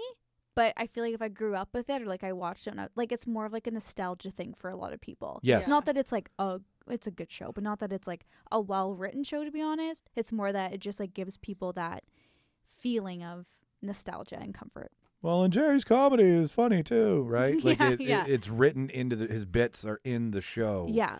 So you're like, oh, that's the observational comedy Yeah. in form, right? Yeah. It's these people experiencing what he's pointing out as funny when he sees it. So yeah, it'll always they'll fucking crack open a time capsule a million years from now, and Seinfeld will still be funny to whatever Yeah. 12 tentacle creature opens that thing up. So I'm watching that. I'm watching Celebrity Big Brother. Oh, you said trashy. I didn't think you meant Oh yeah. like on the It's- corner for garbage day tomorrow. It's intense. Who's on it? Lamar Odom. Oh, But honestly, I really like him now after watching this show. after realizing fucking around and partying and all the drugs and And all the he- shit that he went through. Yeah, and like he's actually like very self-aware, and he's comes off across very innocent. And he just like wants to be a good dad now, and like he still wants to be with Khloe Kardashian. That's like been a big theme. Like Really? he talks about her constantly, and he Is just he using the show to like channel? I think so. He doesn't say I kind of love he that. doesn't talk to Chloe like through the TV, but he's It's being like romantic in Hollywood in he- 2022. Yeah, Yeah. he's kind of like if I Through a could reality just TV show. if I could just go out for dinner with her, that's all I'd want. Like I just want to apologize, like, which is really sweet. And then the girl that's like leading it, her name's Misha. She's like a fighter, like a wrestler or something. Oh. Yeah, UFC fighter. Yeah, Yeah. she's intense, but she's really fun to watch. And then there's a couple people from like RuPaul's Drag Race, so that's really fun. A couple of guy from NSYNC was on it. Chris Oh. Kirkpatrick. Yeah, he was You on gotta it. have like a Chris like a Kirkpatrick, washed-up get pop your ass star. kicked. Yeah, he did. He did not make it far on the show. Oh, Aw. But he That's- tried. He was Saying really more. fun to watch. But like, that's all that matters. yeah, I'm like whatever. So yeah, I'm watching that. I'm watching Love Is Blind season 2. You really dip into the trend. Oh, I yeah. like it. No, Yeah, I love it. You always have like the latest on all the reality shows. I do. I just love reality TV. I think it's so funny, and I think I like it because it's easy to watch. Yes. And like I said before, like I'm a sensitive person, so I can't just like sit down and watch Squid Game and stuff, or like I can't. Like Not all of us can. Like I would Yeah. even say Ciera probably has the frame of mind to be like, let's watch some torture porn. I honestly, haven't watched Squid Game. I can't get off the bench and watch torture porn, Olivia. Like it takes a minute. it takes a second. So yeah. So I'm like trying to branch out, like because I can handle serious things, but I'm such an empath that like I get so in, like if I'm into a movie, I'm into it, and like I will break down and cry if the actors break down and cry. So I have to be like really careful. But a part of me is like, I just want to suck it up and watch something, because like I want to like know. So I feel like I did watch a movie that was sad. But Well, I can't remember what it was. You did watch. I remember like last week you texted me. You're like, I'm watching Archive 81. Oh yeah. And then you got to the point where you're like, I got to this episode where she's scratching her face And it was I'm all like, bloody. And I was like, that's the turning point. Like that was when I was like, Yeah. oh my god, this show is taking a turn and it's gonna get real scary. And so you texted me that. And I'm like, oh no. Did you continue no, watching no. after? Okay, so what did you? I finished it. I was obsessed with it. I really see. That's the thing. I really like these stories, but I can't. When they start scratching at their face and speaking in tongues, you Yeah, kind of, and I think if I that did- was a very brutal scene. yeah, It and if I was. didn't live alone, you know, Okay, yeah. downtown, I feel like I could watch more of these because, like, you know, if I'm with you or whatever, we can crush. You know, we watch horror films together and like. It's fine, but I guess because I live on my own, maybe that has to do with it. So I'd rather watch like bad TV, you know? Safety and RuPaul, I get it. Yeah. Yeah, Yeah. no. And your headspace. Like I can't watch Requiem for a Dream and be like, let's go have a fun Sunday afternoon. Like it will put you in your Yeah. place. It does. Yeah. But at the same time, one can handle, you know, a lot. Like, and I get Archive 81 is a podcast. Did you guys know that? Like Yeah. it's an audio drama that got Yeah. turned into a show. So someone wrote the idea and then they're like, let's make this a show. That's Yeah. that's what's really cool about it is you It's can a great show. Like Yeah. it, you know, I feel like it just takes me longer to finish them sure. because I gotta take breaks, you know? Totally. We did one a night when we watched it. Like we killed it in a week, but every time we watched one, I was like, is this going to be the one where they get together and sing Kumbaya? Nope, darker than the last. All right, one's enough. Right. Yeah, one You was know? enough per night. I found the exact same. And like that, did you guys see Midnight Mass at all? Did you watch that? Mm-mm. What is that? Midnight Mass is a religious horror anthology. The director-writer eludes me right now, but he's a fantastic individual. He writes for his wife, who he's married to, and for both of you guys, because you love acting, Mm-hmm. it's an actor's delight to like. There are long soliloquies, Oh, yeah, I and love that shit. close-ups, and 8-minute Yeah. monologues in Yeah. this, but it's a horror, Okay. and Okay, we it's gotta watch it's this. Yeah, got- watch it with me. Yeah. let me. I'll tell you who this guy is. He's so it's on Netflix. He's done. Did you see the Haunting series? Any of the Hauntings? You did, didn't you? Like Haunting Hill on Hill House? Yes. Or Yes. the Bly Manor? Okay, Mike Flanagan is who created it. So Oh, yeah. yeah. So That sounds familiar. that's who did this, and this is a step away from those characters. What's it's, it on? It's on Netflix. Oh. Easy peasy. Yeah. Let's do it. It's beautiful. It's weird. It's dark. There's one of the most insane long takes you'll ever see on this beach. There's this- I like that. Like if it's like kind of dark, but it's shot really well, like creatively, like that. I can get into it. Like Midsummer is one of my favorite films ever, but it's not one that like I get it. you know what I mean. It's like It's not beautiful One, until it's dark. yeah, and like I will kind of stick with it, and I don't know why, because it's so scary. Yeah. But- It's weird. It's scary only because of that weird Swedish music and how it's a Yeah. cult, and they're all just like, sure, let's go off this cliff. And I feel like that wouldn't. Well, okay, in real life, I probably would accidentally join a cult, so I can't say that would never happen to me. I like a good deal. But I'd probably be like, why not? Sign me I up know. until I have to put my credit card number in. yeah, You guys Free are trial. saying you would go to like what do they refer to it in the movie? Is it like a festival that they're yeah. all going to? Yeah, it's a small town that celebrates that festival each year, which they're all Midsummer Festival. Festival, Right. yeah. So you guys would buy tickets to Midsummer. Not knowing, like I would be okay. Knowing, no. Yeah. Yeah.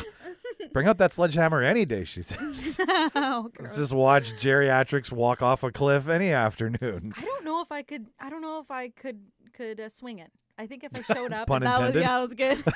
Did you mean that? Did you swing it? Swing oh no, Remember? I didn't. That's even better. Yeah, I Yeah. don't know if I could. If I showed up and it was just like a field and people were on drugs, and I was like Yeah. in this like barn, I think I'd be like, this is not bougie enough. I feel like there's a movie that I was watching that I told you to watch, but I can't remember what it was. Oh, no, it was a TV show. The After Party. The After Party. Yeah, the Apple TV murder mystery one with Tiffany Haddish. And the girl Oh. from whatever, that Bronx show. Not Brooklyn Nine-Nine. The one with the two stoner girls. Oh, I know what you're talking about. Do you? Yes. What's it called? Mm, Anyway, she's in it. I don't know at all. The After Party?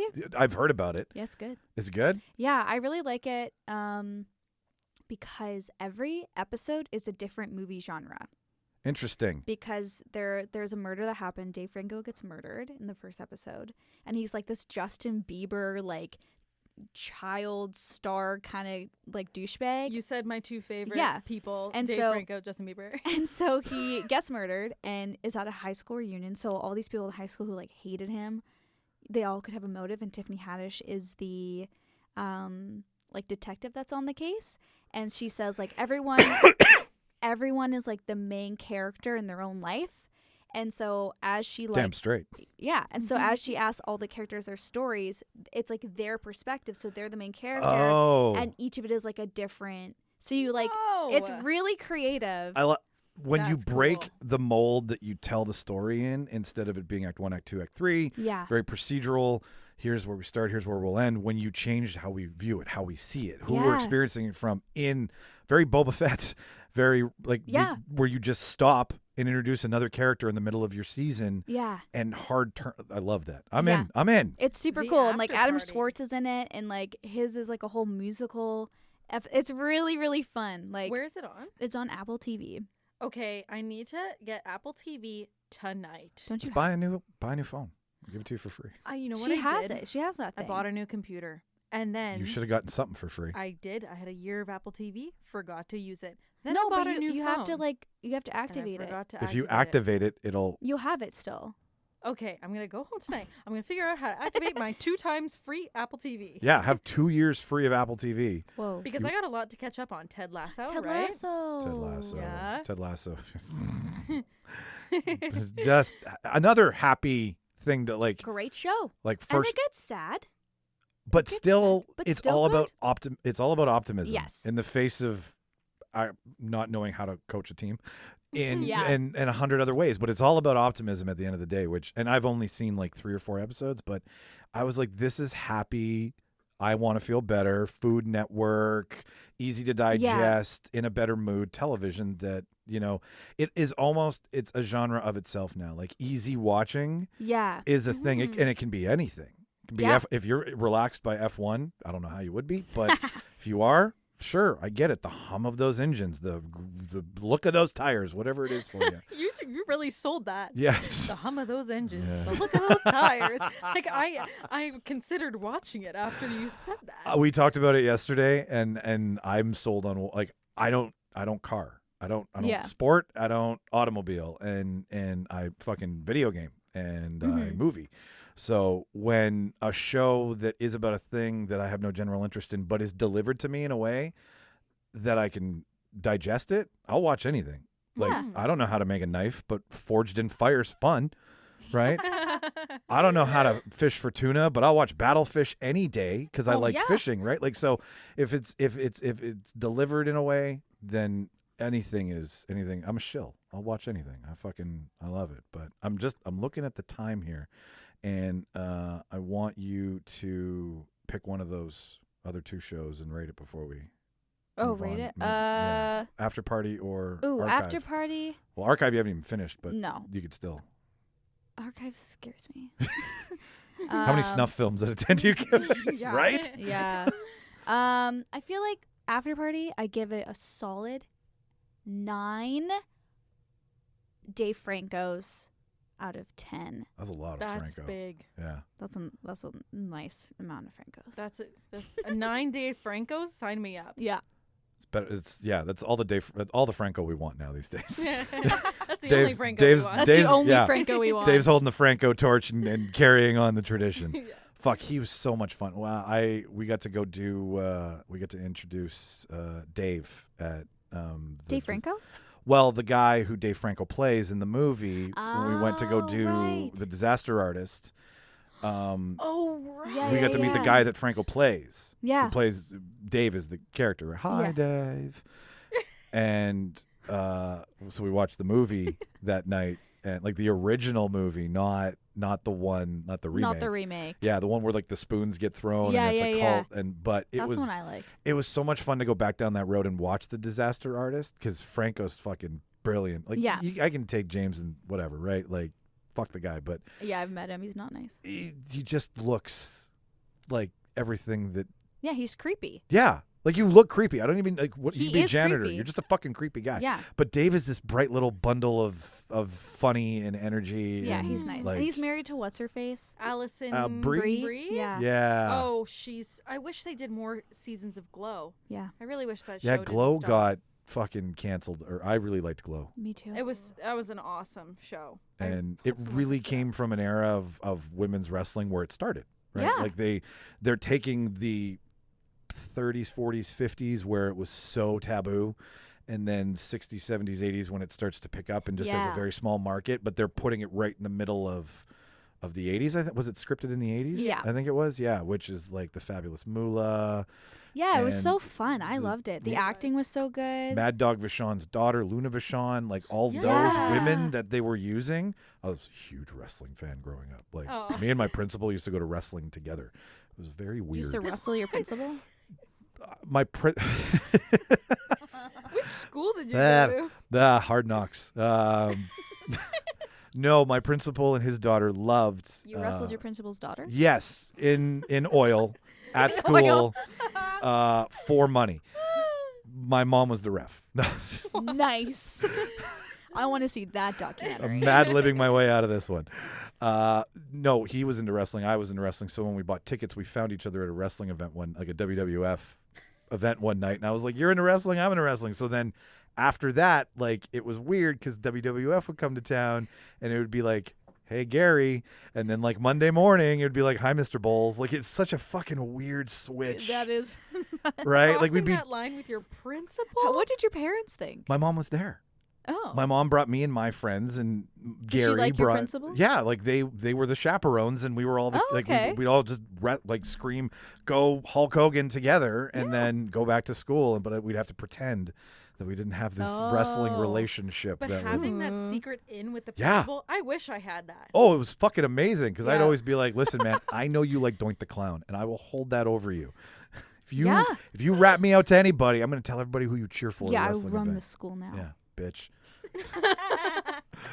Anyways, okay, so perfect. All right, so 9.5. What was it? 9.5. Dave Franco's. Dave Franco's for the after party. You got Perfect. swept up in the fantasy of Dave Franco. I did. As we all do. It's okay, but we're here to talk about stuff, and I don't want to shortchange it because it's questions that I'm interested in.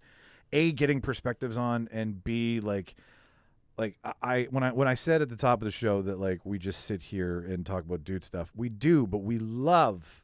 Like, we've tried to do it, and we've just felt that we haven't really, like, given it the maturity that Okay. a conversation like this should have. Like, we're not – I have a long laundry list of female actors that I absolutely love, but as a dude, around other dudes, we just migrate to the same superhero dumb bullshit. And to educate myself as well as, you know, just have the fucking conversation – I wanted to get more of an idea of how women look at film because we don't talk about it enough, and how women are portrayed in film, and characters that inspire, and what you're attracted to. And you guys are a lot of fun, and I know you have a lot of taste, and you act, and you write your own sketches, and you know, so you've probably got a thing or two to say about this shit. So first question, Ciera. Yes. When did you start giving a fuck about how your sex was portrayed on screen in film? Like when did you stop watching shit and finding some of the jokes or some of the tropes not funny Yeah. and more like, hey, what the fuck? You know Right? what? I don't think it was until recently, because I grew up in the early 2000s, and during that time, like a lot of the comedy movies, the girls were always like in skimpy clothing, being sexualized. I mean, that still happens, but there was always like the dumb blonde role. And so like I grew up watching those, and I just I think I assumed that those were the roles in like comedies. So I think I started giving a fuck when I wanted to be in comedy, and I realized that a lot of the roles I had seen was like the dumb girlfriend roles, and I was like, I think I should give a fuck, because I want to be funny, but like not in the side character girl who gets her shirt ripped off kind of thing. Because that's not even funny. Like I don't want to be funny in a man's scene. I want to be funny in like in women's situation. So I guess when I was like, I want to act in movies, and then I just thought back, and I'm like, what? Whoa, early 2000s comedies. That's a super, like, we started, like, I cringe now because like I was raised, I always talk about this, like I was raised by my mom, right? So I have like an innate feminine side to me that when I see something, I'm very lucky to be like, ugh, like I'm irked by it, right? And I've always been irked. I've never always found the place to say something, but I've always been irked inside, right? It was never, I never found the tit shots in a horror movie funny. Like they're not funny. Yeah. Right? Great, they're tits. All right. Being a dude over with, not funny. So yeah, like what's the point? Yeah, and you're telling me this is the only way that a woman can be funny in a horror film, when a horror film, you know, like if this is the level of joke you're trying to tell, like come on now. There's other ways we can do this. Yeah, I guess I never really thought about it until recently. That's a good question. I think I'm still thinking about it. I think I'm still discovering. Like, there's an when age I gap started to between think us, about- which is also like you're watching the stuff that I grew up on, right? And we were watching. It's so hard to watch, but we were watching, and I'm not trying to get all buzz hot worthy with words like Joe Rogan, but we were watching Fear Factor recently. Oh, okay, yeah. As easy watching television. Yeah. And after a while, you're just like, holy shit, the camera shots that these guys would go for. They're just all over the bikini-clad woman eating rat dung. Ugh. And you're like, why do we need to be in a bikini to do this? Yeah. Makes no fucking sense. And B, like, if this is what she's doing, that's the primary shot. Why are you on her cleavage? Right? Yeah. But I don't see it. I'm cheering on Joe Rogan, watching Fear Factor as a Yeah. kid, because it's the first time we see something like this, and you're like, fucking eat it, fucking do it. Yeah. But now I'm like, I feel like a piece of shit for Yeah. have even cheered this shit on, because it's a reflection of the hypersexualization of the early 2000s. Yeah, so I think when that started to, when I was like looking back at those movies, especially watching them like with my boyfriend, I'm like, oh, let's watch a funny comedy from high school, one of those ones, and there's just a lot of ickiness that comes with that. Yeah. And I think I had to be older to be like, whoa, that was not my experience in high school. Why are they making all the girls seem like bimbos? And Or trying to rescue them or with trying to Freddie rescue Prinze them. Jr.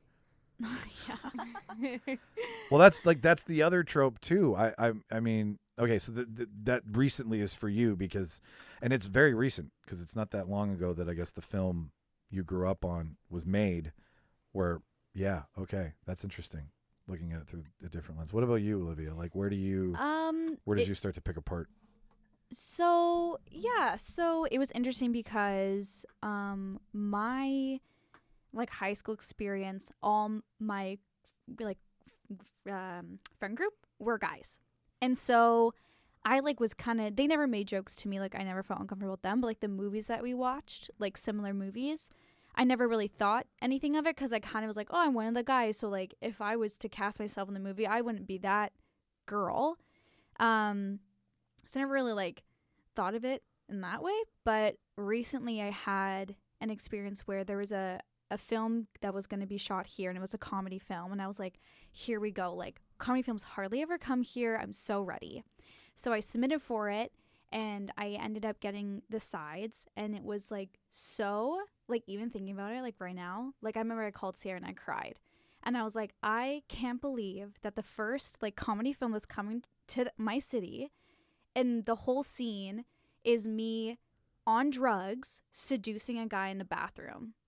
Like, that was the scene. And I was like, this is so not, and it wasn't funny. Like, it not, like, No, thought, I don't know how you can make that funny. no. And it was like, if it was written better, sure, I would have like maybe done the one sexualized joke, but it like wasn't funny. And that's the first time I was like, it's 2022. Like, this isn't, how is this getting made? Do you know what's funny? Yeah. The guy being on drugs, you seducing the idiot who's high as shit Yeah. and getting something out of him, and then walking out of the scene being like, fucking moron. That's funny. Yeah, but it ended with her, I think, getting hurt. It ended with her getting hurt. It was very problematic, and I remember, like, yeah, it was a weird moment being actors, because I called you and was really excited that there was this comedy movie, and we sent our stuff in, and then when I said no. when I we said saw no to the lines, audition. It was like, whoa, we thought this was going to be something else. Yeah, that's Yeah. it's and it's not to say that there isn't, or from what I'm understanding, it's not to say that you guys don't think that there's room for dick and fart jokes No. for women in comedy. Yeah, absolutely. But like, let's make them without adding in like the sexy idiot trope, Yeah, it just felt very I was like- dehumanizing and Yeah. Yes. not making. and just not well written. Yeah, and that's Like- the thing you're saying. I hear Yeah. is that you're saying if it's well written, it's like, okay, it makes sense to the role. Yeah, but what's the point of this character? It- Like, what's yeah. the point? Is it just for you? Is it just for you to have an afternoon where you get to watch some girl that you get to pick and it's a power play? Yeah, which is the vibe I was getting. Sure. And that's So- usually the right one, the first one. Yeah. So that was like the first experience. So it wasn't watching. It was No. wanting to be in this It was industry. I and- wanted to do it, and I never, like, I don't know, like, I grew up watching Amanda Bynes and stuff, so like So did kind I. of the same era, and I was like, that's cool, but you don't see those anymore. I guess you don't see those type of films. As in like anymore. the young not, it's not a romantic comedy, but I guess a young adult comedy. Yeah, like you just don't see a lot of like young comedic women leading in films, I guess. As in they're older when they finally get to be on screen. Yeah, Yeah. like if we're looking Like you're not at- seeing yourself on screen is kind of what you're saying. Like where you're Yeah. seeing someone of your age on screen Yeah. doing a comedic role. They've had a career and they've worked to get. Because it hasn't really been since, I would say, like Amy Poehler and Tina Fey. They were pretty young when they started, but they were like 30 when they got an SNL. So when they started doing their movies, they were older. So I'm trying to think of like young women that our age that are in films right now. And I would say like Anna Kendrick. I would Sure, say. yeah, She's one okay. of them. Amy Schumer, like she's obviously she's come from older. stand-up. Jenny She's Slate? older. Yeah. Right? I saw her in her breakout. What was the one she did where she got pregnant? Fuck, was that funny? Yeah. Oh, what's the name of that film she did? But you don't like see a lot of that. No, you don't. You know? And Mhm. well, okay. And there's probably like, what do you think the reason is for it? I don't think the budget is there personally. I don't think studios see it as something that can turn out money like a Marvel movie can, to be honest. Marvel super heroines. I will watch a Valkyrie movie. Wonder Woman is one of the best reasons why you should make a female superhero driven movie. Yeah. Like they really should do it a lot more, but those work. Those are your process movies, Yeah. right? This is more, I think, about a story, right? Like, Yeah. like some actual. Yeah, and I think it's depth. hard too when, they tried to do Ghostbusters and like that whole thing blew up in their face, which like I think was a little over exaggerated, to be honest. Okay, talk about that first, because that's one of the things on here, and I don't give. Yeah, Ghostbusters? I don't give a shit how we get to what we get to talk about, but Okay. that's a real. Have you seen it, Ciera? Did you see it? No, I have actually never seen any of So- the Ghostbusters. But and so we not need to find out who you're going to call at the end of this episode. Yeah. It should be Peter Venkman, personally. Yeah, so it's like they did an all-female version of it with like Leslie Jones and Kristen Wiig, like amazing comedic women. Like it was like an all-star cast. Dan Aykroyd was like involved heavily in it. Like it wasn't this thing that whatever. People, aka probably mostly men, got very angry at it because they were like, no way it's going to be as good as the original. This is a waste of time. And it's like, first of all, it's not trying to be the original. Yeah. So calm down. 2, like, just let women have something, you know? Because, like, I wanted to be a Ghostbuster so bad when I was little because I, like, Animal It's House. nondescript. I don't give a fuck who you are. Yeah, if you want to be a Ghostbuster, be a Ghostbuster. And, I mean, like, Leslie Jones got death threats. Like, it was, like, so horrible. So I feel like from a PR standpoint as well, it's hard for film companies, I think, to try to take that on because It's toxic fandom that's unbeatable. yeah, and it's like, calm down. Like, it's a movie. It can be enjoyable. Who cares? Dan Aykroyd's not going to explode because this movie was made. He literally wrote part of the script. He's friends with these women, so why not? And it was just like, of all things to get really mad at in the world, we're going to be mad at a female Ghostbuster. You know, there's like other things to be truly upset about. This is make-believe. Yeah, and like I understand, like This is fake, guys. Yeah. It's like it literally doesn't matter. Just enjoy the film. Anyway, so I think that's a big reason why we don't see a lot of them. There's a difference, though, between getting mad that Slimer isn't as accurate as Slimer was versus yelling at the screen because 4 women are taking over the roles for 4 men. Like, you can hate a film because there are shitty things about that film Yes. that don't play into the Ghostbusters world if you're going to use this product. Yeah. Give me what I fucking want. Yeah. But the 3 women were fucking hilarious. Watching Melissa McCarthy as the Dan Aykroyd of the group. Yeah. Oh, And Kristen Wiig is the Peter Venkman. Like, they casted it so perfectly. And it's also like, sorry, dudes, but it's not like made for you. Yeah. Like, and I think that's why they get upset because they're so used to having every film be catered to what they want, what they like. And, you know, and women, we don't, you know, we get the rom-coms and the Notebooks and stuff, which is like fine. But I want to see like my favorite female actresses portray characters that I've always wanted to play. And I don't need some guy screaming at the TV trying to like threaten these women for that, you know? I'll be 100% honest. I was like, I don't know if I want to be disappointed by what I know I won't get, which was a like, I'm a Ghostbusters purist. Yeah. But I don't care that 4 women who I love watching on screen are doing this role. That's not why this movie failed for me. Yeah, you're not going to personally tweet at them. No, you know, it doesn't matter. Like, yourself. I thought they were all funny, but I thought there was too much focus on making it a comedy and losing out on the sci-fi factor because it was still hard sci-fi in the originals. Like, when you watch them, you'll see that these are 4 bumbling idiots trying to capture ghosts. You'd really like it, Ciera. But yeah, I gotta watch it. 80% of it's improv. Yeah. It's rough. They're all SNL alum, right? Dan Aykroyd, Peter Venkman leaving the show. Like, it's hard early 80s. Just here's a breakdown of a scene. Let's do a couple takes, see what we get. And you can see it once you know. You can be like, oh my God, this is like, they're just riffing. But then it becomes this hard sci-fi, and it was still too funny for me. And that's what the studio ruined about it was. But women, men, I don't fucking care.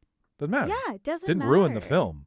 I saw the movie 355, which is that all like female spy movie. I'm glad you saw it because I was going to ask about this. Okay, go on. So bad. Now, why is it bad? Because I don't know who wrote it. I don't know if it was written by a man, but it wasn't, which I find another issue with like female in film. I don't know if you can agree with me here. If not, I feel like when they make a film that's female centered or has like a female empowerment vibe to it, the whole script is about that. It can't just be a spy movie with 4 women. It has to like really check the box, remind you that it's a spy movie. It was like they literally like it was like funny, like bad. Yeah, I remember you saying the trailer is a piece of hot garbage. It's like the movie made no sense, to be honest. Like, the storyline was kind of whack. The best part of it is when she took her gun and like shot a guy through her purse. That was sick. I was like, yes, that's cool. But then it was like literally they like kill a guy or something, and then she'd be like, and that's why you don't mansplain. And I was like, I don't want to be here. I don't want to be here. Nobody aspires for that moment. That's not why we want to watch the film. No. We don't need to be like, and that's why, because I'm a woman spy. It's like, I know. Okay, and see, this is the thing that I'm like, I'm looking at this and I'm going, this is not creating good roles for women. No. Because it is it's like they traced out what a guy would do and they just put women in it instead of focusing on, like you said, not making it so fucking feminist woke. Like, yeah, it could just it can. I just want a movie. I don't need the message, because like having the women in there in the room is the message. If that Yes. makes Yes. sense. yeah, no, and that's what I'm saying is that when you do that, if you're going to, like, my thought is that stop using these shitty 80s action movies and trying to insert women into them. Make original stories. Yeah, have the women in the room. Yeah. To do it. Stop taking a genre and being like, let's feminize it. No. Yeah. Too late. Make something better. Make Yeah. something new. Yeah. Make something that's genre blending, but don't be like, oh, romantic comedy, all women. Action movie, all women. Yeah. Like The Expendables, all women. No. No. The Expendables only works because it's a bunch of dudes taking steroids, blowing shit up. Yeah. That's not how women would proceed into battle. And if they No. do, well, fuck, we're fucked more than I thought we were. Yeah. Right? Like there'd be some thought, some wherewithal, some foresight, right? Yeah. And that's Yeah. not like so. And I'm speaking as a dude, but I'm just my 2 cents. If it's worth anything, is this is not how you get me, who's an ally, who's like, hey, no, put more women on screen. Talk, Yeah. have the women diaspora, like have that perspective on there. It's interesting to me because it's not been used, yeah. but don't give it in a way that you're cheaping me into the theater by using another fucking genre that I'm like Sylvester Stallone already fucking jizzed all over. Yeah. Like it's not. You need new shit, Yeah. and that will be interesting. It just feels like Yes. there's like an old, like all these like big film companies have the same like old dude smoking a cigar and like in his big chair being like approving the scripts. And he's like, if it says lady in the title, we'll do it because that's what ladies want. And it's like, what? You don't know what we want? Yeah. That's how I feel about Well, and that's where the power is too, right? Yeah. Like after seeing what we've seen and seeing where, like, does it lie in the director's chair? Does it lie in the studio head? Does it lie in the script room? Like, where are these problems coming from? And we found out that it lies in the producer's area. it. Yeah, I feel like unfortunately, there needs to just be more women, I feel like, in every single department. yeah.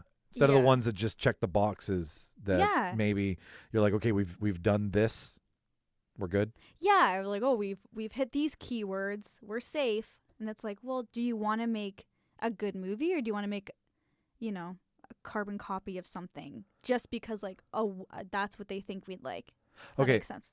Mm-hmm. Ciera, so like what, with that being said, like the argument, right? The big argument, James Bond being a woman, for example. Right. Right? Like where Yeah. what is your idea on that, where because the 355 is essentially trying It was trying to, and it sucked. Wait a second. Are they doing James Bond with a woman? they don't even know who the next James Bond is yet, so they haven't made that call, but the conversation comes up now, and the Broccoli family is headed by Gloria, I believe. Gloria is the daughter of Robert R.L., whatever the fuck his name is. And she's like, we don't want to. Like, Yeah. it's not, and it's not because we don't want to, but it's like, what, like, you it's not going to work. And Yeah. it's great that you have female characters in it that are more like James Bond. That's awesome. But you're gonna unfortunately alienate all your heart in the paint, and it's not going to be enough for the people who want it to be there. So why not just make a new thing? It kind of sucks that they do give these roles that were created for men, made for men, and it's like, okay, now we're gonna secondhand ship it off to a group of women to perform. It's like, why are you giving them Also, I something that's don't- already been That's done my question. Does that that they have to okay? live So up to? yeah, It's not fair. Because no matter what actress takes that on, they're going to get shit on. And it's not a role that was created for them, so you're giving them a hand-me-down And role. and I don't think, all the girlfriends going with their partners to see James Bond, aren't thinking, golly, I wish that was a lady. Like, personally, I'm like, I could care less if there's, like, make something better, Mhm. well, like I love that. Like I'm a huge proponent of Wheel of Time. I didn't know anything about the series at all. And someone was like, yeah, there's like 14 books. It's like the next big Game of Thrones thing, right? It's witches, it's mages, it's orgs, it's other worlds, it's the Renaissance. It's all over Amazon Prime. It's all there. But the main story is there's this power that switches every time an age changes, which is like 1,000,000 years or some stupid ungodly time. But the previous age, men controlled the power. Okay. The current age, only women can. And there are groups of different types of mages and witches that have different powers that are parts of different groups.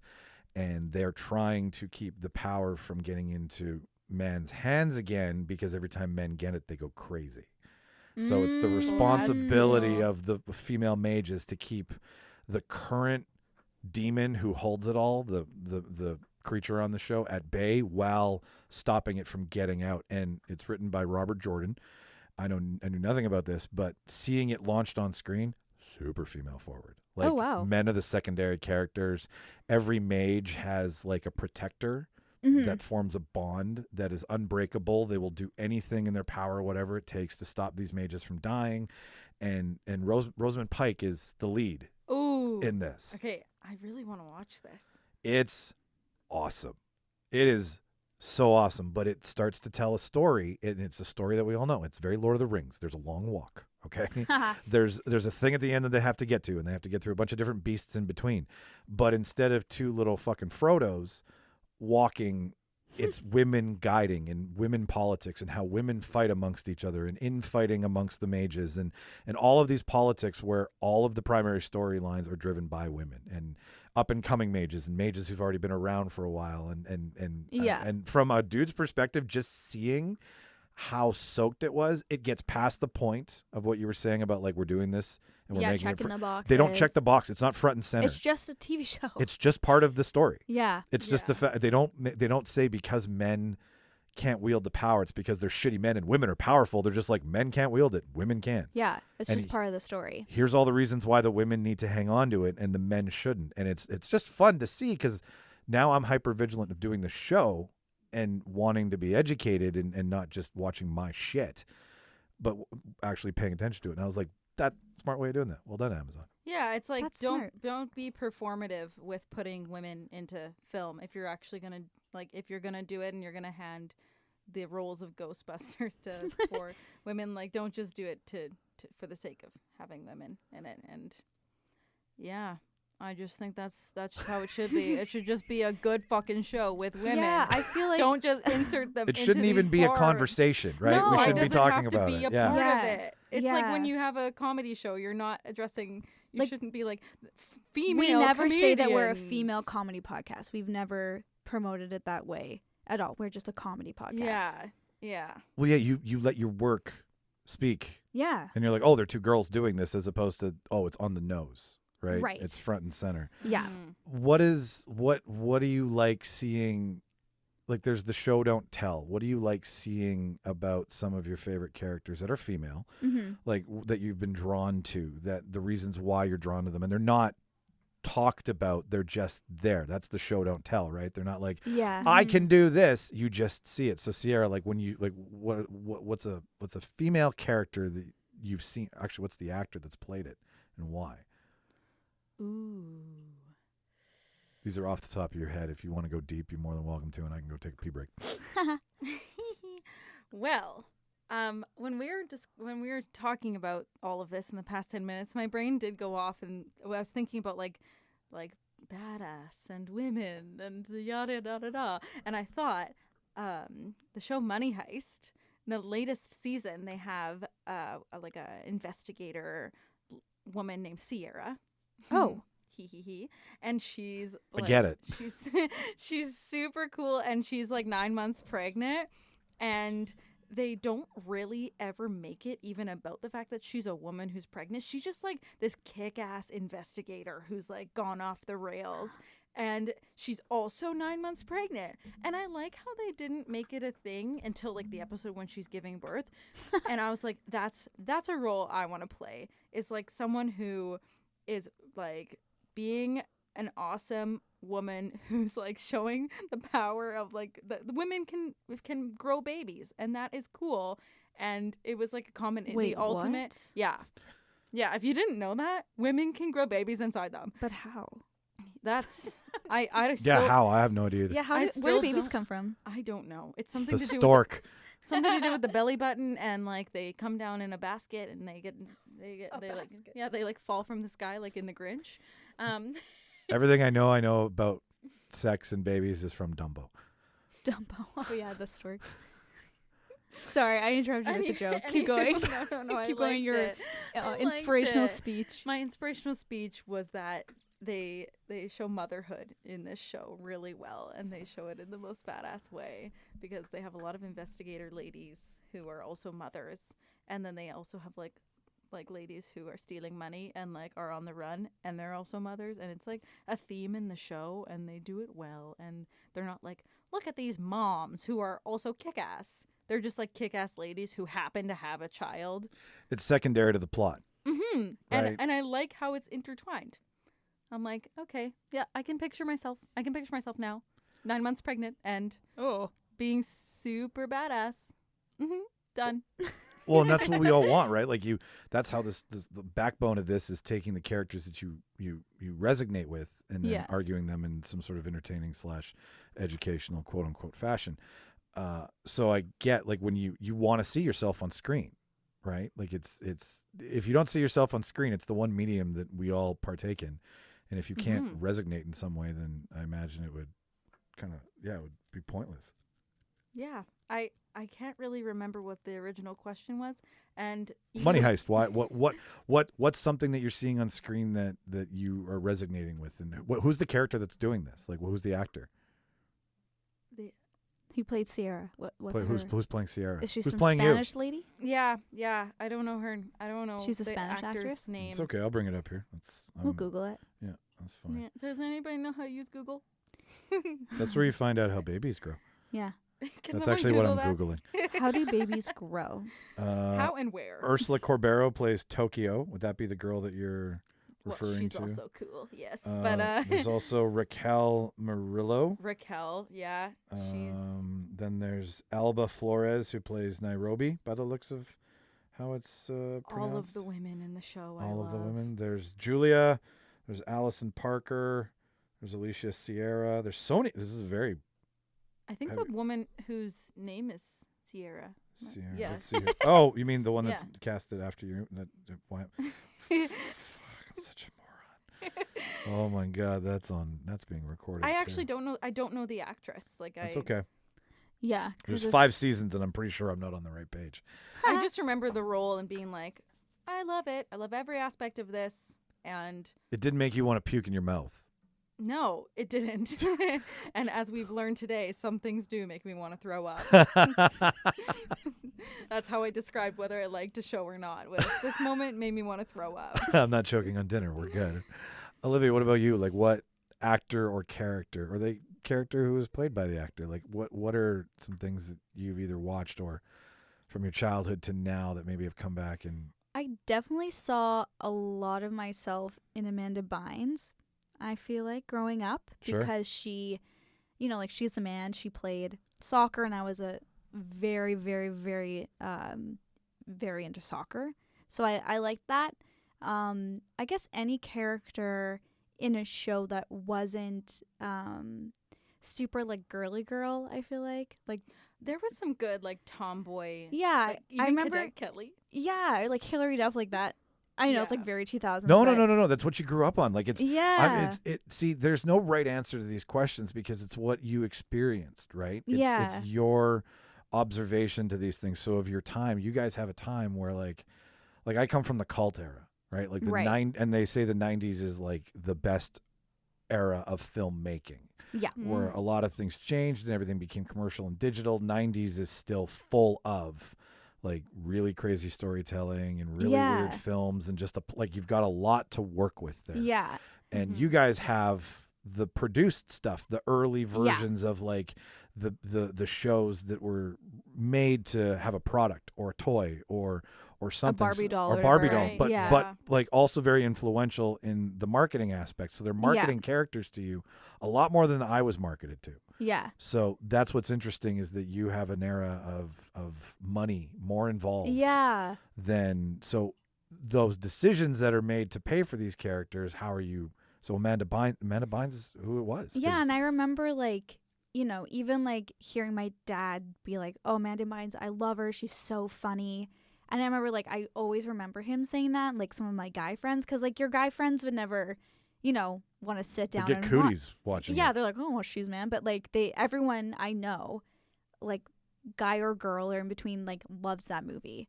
Yeah. And at least from like our generation, It was huge. For but I kind of, everyone. I also really loved. I've always loved Jennifer Grey, but I really loved her role in Ferris Bueller Days Off, the older sister or younger sister, whatever she was. Yeah. That I remember watching that and being like, that.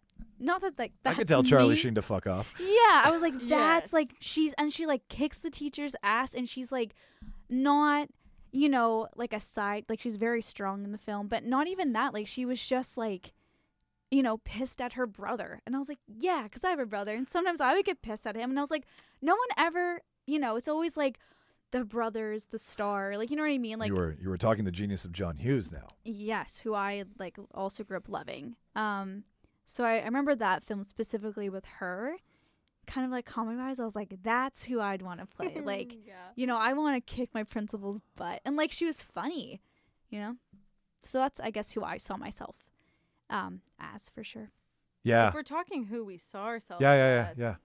We're talking then- however this turns out. Yeah. This is the way it's going. Then I would definitely agree. Like Amanda Bynes and Hilary Duff were the Yeah. two women or like teenage like people that every girl I know looked up to. When Who wasn't? Like, who was Yeah. someone of the time that, because I think everything, Oh. a lot of Disney, a lot of Nickelodeon, yeah. right? Like, I think everybody was, but was there any, do you guys remember there being anybody who was like someone you wouldn't look up to? Or was there anything of the time that, because it is what it was. Like, it was such a saturated, I don't think there was like an anti-hero or a rebel or Yeah. anything of the time, because it was about being nice and being sweet. And like, Yeah. that's what those characters were, as much as they were, Yeah. you know, good role model-esque characters, like the Hannah Montanas and the change of, you know what I mean? Like that more Yeah. edgy as they get older, because it's like those characters, as soon as they get older,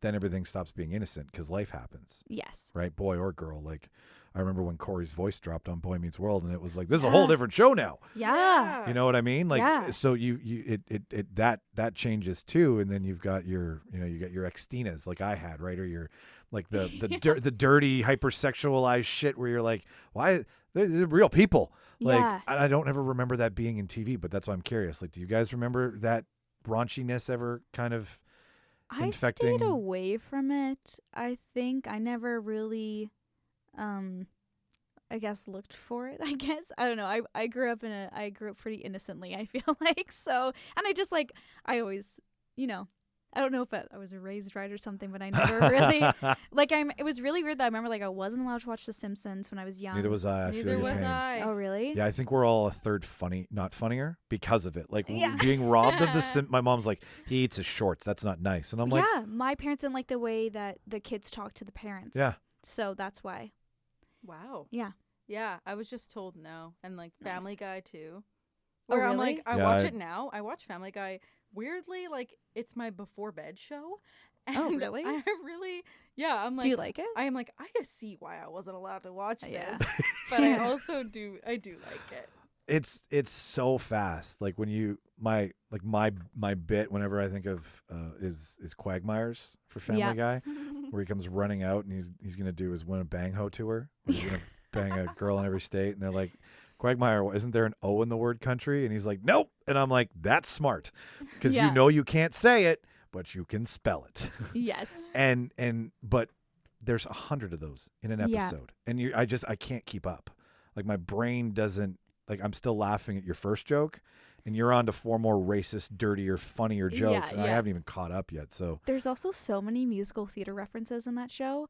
he's a huge fan. And so Yeah. when like my guy friends watch it, they're laughing at stuff. I'm laughing at completely different stuff. Yes. And like they don't get it. Like the whole like Shaboopy song, guys think that sounds so funny. And I'm like, it is a real song in the musical Music Man. Hugh Jackman is singing it on Broadway right now. Like, that's not, like, they did not make up that song. That's the best when you're the only one getting the joke. Yeah. And it's made for, like, you know, Yeah. you're like, thanks, Seth. I see you. Gotcha there. Yeah, Yeah. there's some very clever moments. There's also, though, it is problematic because I know in like the early seasons, there's some stuff with Meg where I'm like, we don't need to see Meg being treated like this much of a piece of shit. But maybe we do because that's what people do to women. Well, okay, yeah, art imitating life, right? Yeah. Like, is that where does it stop being artistic and start being like, get over yourself? We need to write better roles for women. Like, what's the line? Yeah. I don't know. I think that's a hard, I think it depends on why you're making what you're making. If you can argue it, like, does this represent the story you're trying to tell? Yeah. Or is this just you having fun because you've got a budget? Yeah. Like, is this an important part of the story, an important part of the character, or is it just to, like, clickbait almost? Sam Levinson, we were talking about this on the show. He's doing, he's the guy in charge of Euphoria. Okay. Yeah. And have you guys seen? I have seen a little bit of it. It's a little too much for me, just with the whole topic of addiction, and I've had Me too. Yeah, just like friends and stuff deal with it, and it's just too. It's a really good show because it's very, very, very, very, very accurate. But I just like haven't worked through my stuff with that yet to fully watch it for what it is. But it's shot beautifully. I think it's a great show. It's one a week. Yeah, You need one a week. Oh, like, yeah. You need to get over that before you go, because everything is on a 10. But Zendaya is like, it's an Oscar worthy. Like, She's a fucking Zendaya is brilliant in no matter what she does. Yeah. But she's really good as a drugged out loser and trying to get her shit together and Yeah. I need very to watch witty this. and I think you would really like it because it's shot like beautifully. Like, yeah. Drake produces it as well too. oh really? Yeah, Drake's got a hand on that shit. Oh, Drake. Yeah. Hotline Bling up in there. Hotline Bling. Hotline Bling will always be amazing. But the point I'm bringing this up is Sydney Sweeney, who made all the noise with finally showing people. Like, I came to know her on Euphoria season 1, Right. but then she did the did you guys what was the name of it? It's on. Is it the Fire Festival? No, it's called The White Lotus. Yes. Okay. Oh yes, White- someone told me to watch this. Yes. Yes. Lotus. So Yeah. Sweeney gets her start. To me, she was in *Handmaid's Tale* as well too. I don't know Yes. if you. Yeah, I knew that. Did you know that? Okay. Yeah. And she plays the young wife, the Yep. hard to watch young wife scenes in that. Aye. But she's been like, I've been around for a while, and you guys are all just hearing about me now, and I love how much shit she's giving people for it, because like Yeah. she makes these weird TikToks where she puts together like old cars, like she's a huge car buff. Oh wow. Her role on The White Lotus, where she plays like you're the most annoying parents in the world daughter, is brilliant. Like, Yeah. she's got some serious chops, but she, for like a voice on set, it was really cool because Levinson writes a lot of nudity into Euphoria. Like, Right. there's a lot of tits and ass. First episode, second season, is all dick from like 5 different angles in one shot. Like, it cuts. Yeah. And you're just like, whoa, we're looking at dick from top, from mid, from wide, They from give you the full experience. yeah, you get 360. Wow. it's a lot of dick, and it's like 60-year-old man dick, so it's not like good dick. It's I mean, not that I should know what good dick is, but I think in cinema it's not good dick. Right. So whatever. I would agree. Outside of cinema, I have no idea what good dick is. Let's just stick that for the record, ladies and gentlemen. Well, before hearing that, I wanted to watch Euphoria, but now that I've heard that, I'm glad you gave me a warning. Yeah. Because I don't know if I'm ready for 360. Not with your morning coffee? No. Not on a Sunday. Not I'm right gonna after do it church. with like a hearty bagel. The point is Sydney Sweeney called out Levinson and said, I don't think my character should be naked in this scene, and he was like, fair enough, and wrote it out. Yeah. No questions asked. That's cool. Yeah, that is really cool. Right? Yeah. Where in those scenes where there's empowerment and you can fight back and you can say like no, and that means shit's changing. So Yeah. it, just to your point of both being like a hand-me-down role or is this important to the character, like it lets you girls fight back and have a voice. And Yeah, especially if like we're not the ones writing it. Like if a guy's gonna write the experience, you or- should be the one having the final say. in Yeah, it. and if you're like, actually, nah, dog, this ain't it. You know, they shouldn't fight you on it. I feel. Yeah, no, I anybody with a decent heart feels the same way you do. Yeah. Like it's Well, you can make the argument that all actresses are gonna like speak up and stuff, but like we're not stupid. Like it's not gonna be something for like I don't want to get mud in my hair. Like it's gonna be like I don't want to be naked. I feel like Yeah. that's a valid reason. But naked with my mud in my hair. I mean, Yeah. That's whatever. another story. That's a whole and that's a different pay raise. Yeah, It's a yeah, different pay exactly. scale. Who are some of your favorite female actors, Ciera? Like who are you like? I'll watch anything, or like Ooh, okay. you grew up and you were just like that's like is Julia it is all I have is Julia Roberts coming to my head. I'll shut the fuck up. Julia Roberts. Okay, well, yes, love Julia Roberts. Jennifer Coolidge, Oh yeah. anything that she's in. Isn't any it part- amazing how a MILF role She's the best. is Yeah. ever like you're just like there and she's so good. Oh yeah. Like she is so good at being weird. yeah. So and she doesn't do like these. She does big parts, but it's not like I've never seen her in where she's the lead in something. She's just like a character. She just shows up. She just shows you up. didn't see White Lotus, right? No. She's primary. She's one of there's like 4 different groups that come to this resort and all experience this weird story. And she's a widow who's brought her husband's ashes to be sprinkled somewhere. Aw. And she's in Fiji by herself Aw. and is really like Jennifer. Oh, Jennifer. she's primary to the story. Okay, watching it, done. Yes, Jennifer Coolidge. It is kind of weird for me to even think about this question because a lot of the like movies that I watched growing up and a lot of the actors are I automatically go to men. Other than like Hilary Duff and the Olsen twins, like I have these weird gaps. I'm like, I was obsessed with Mary-Kate and Ashley Olsen, and then all of a sudden I love John Candy, and that's all I'm Yeah. thinking about. The for, Polka like, King of the 2 years. Midwest. I get it. Like it's Yeah. I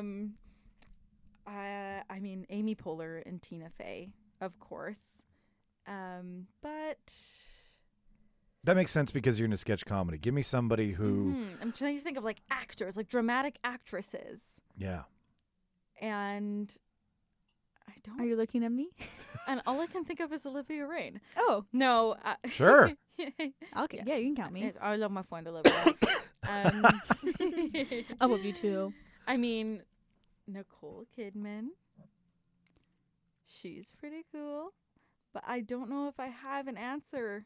That's You okay. had an answer. Those are your answers. You like said Jennifer Coolidge. Jennifer Coolidge, That's Nicole great. Kidman, and Hilary Duff. Again, like you're covered. Yeah, I went what's through your- phases of my Yeah. movie watching. I went through these weird phases. I went through like Hannah Montana and the Olsen twins and Amanda Bynes and Hilary Duff all together in one clump. And then I all of a sudden was obsessed with Johnny Depp and then like John Candy. What movies migrate? Like wait. what pulled you off of the Mary-Kate and Ashley Olsen train to Johnny Depp? Like I want to know the hard right turn. It sounds like a confusion corner. I know To what get it to is. Johnny My Depp. movie history is a confusion corner. It's a confusion highway with many weird turnoffs. The reason Johnny Depp was because of Charlie and the Chocolate Factory. Perfect. Yeah, so I just like every Saturday. Everything in this room is edible. I mean, eatable, except children, because that would be cannibalism, and that's frowned upon here. Yes, we don't like cannibalism, but we do like chocolate You don't? rivers. Oh, So I went down a Johnny Depp path for like 1 year. I only watched Charlie and the Chocolate Factory every Saturday, and I Wow. learned the dances of the Oompa Loompas. That's a fuck ton of oompa. Yeah. Yeah. That's a girl stuck in suburbia for you. Yeah, yes. With only one DVD that I got for my birthday. Is I'm this like, the this is cabin it. or is this a house in suburbia? Like it sounds It's more like Southdale. sounds like Grand Beach on a rainy night. Does it sound like? This was my life for a year, and then it all came together when I performed. You the sound like your Oompa life Loompa is the movie dance. Room. Oh, no. Like you were allowed. Like Yeah, I don't know why, but I went through a phase. That's and okay. then, You liked what you liked. yeah, Yeah.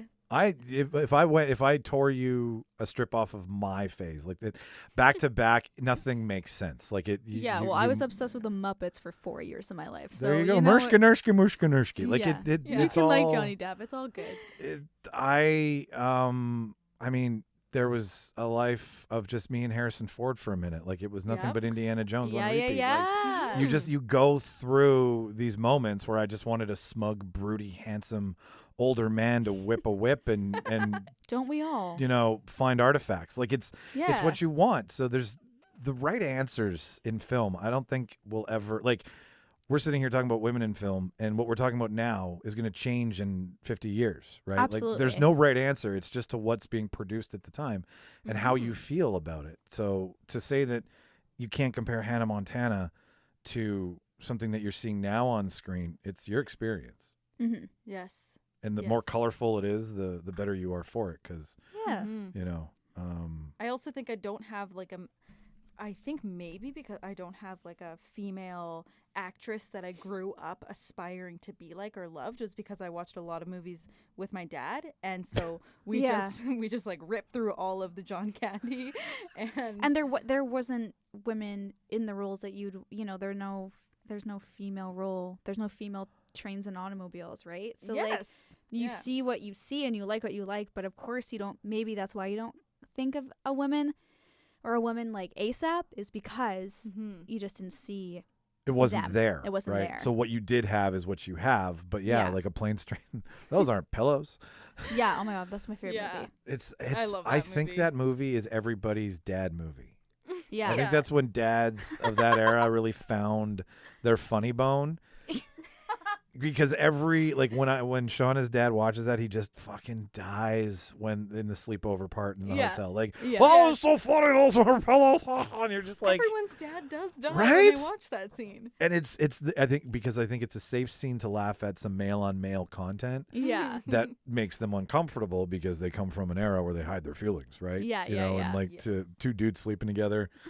One of them's now found out his hands are between, his butt cheeks. That's funny. That's fucking funny. That's funny. No matter who it is, that's funny. What Yeah. about you, Ollie? Like, who's I- in your fucking toolbox for?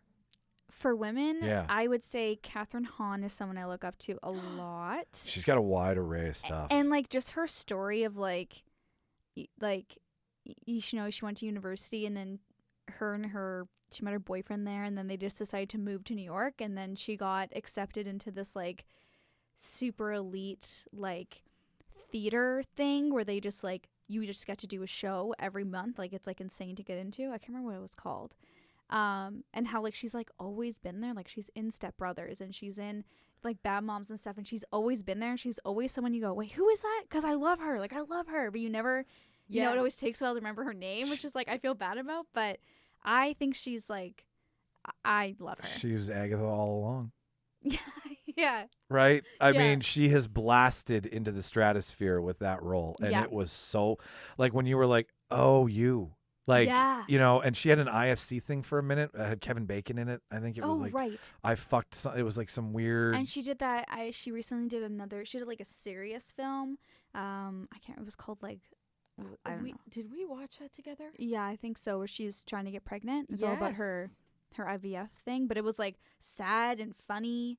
I can't remember the other actor's name though. Whoops. She's amazing. Yeah. So And you're totally right. Is you watch her and you're like, oh yeah, I've seen her in this and this and this. And yeah, she's so funny. oh, she's always that super funny lady. Yeah. Well, and it makes me feel bad because I see her and I'm like, oh, you've wrapped it in she's a witch from a superhero comic book that I love. And I'm like, yes, please.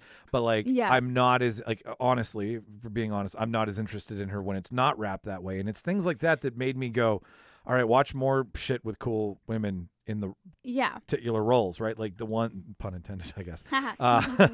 But like, where they're primary to the story and they're not just Yeah. helping out a character move along. It's their experience, and it was seeing stuff like, because I was like, I've watched Catherine Hahn and everything that she Yeah. the Goods, Live Hard, Sell Hard, where she's like the sexy car Yeah, saleswoman. yeah. Oh my god, Like she's Fuck. so good. she is so good, and it's art to her. Yeah. It's the art of comedy. It's not just dumb shit like John C. Reilly doing Yeah. artistic comedy instead of just like she's Instead that of Sherlock Holmes.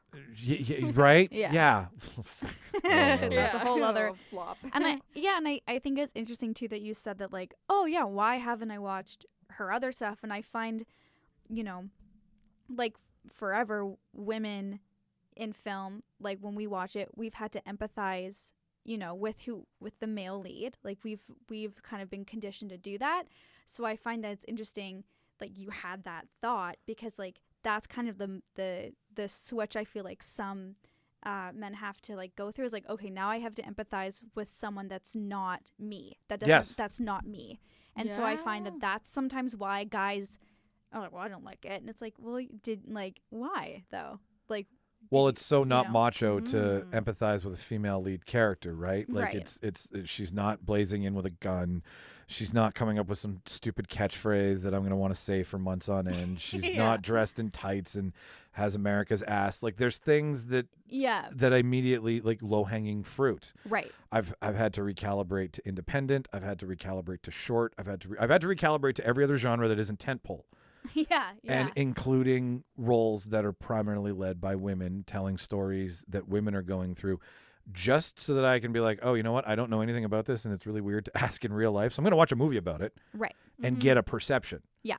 And have some sort of basis, and then be like, the rest of my days, everything I know about film. Film has taught me everything. And then I ask a real life question and get the real life version. Then I'm like, it's not where that's embarrassing. Okay, fine, whatever. Right. But so I've noticed that I've done that with that, and I skipped it because I didn't want to take up too much time, and I want to talk more about this. But Made on Netflix is very hard to watch as a dude. Yeah. Because I'm like, I've been shady.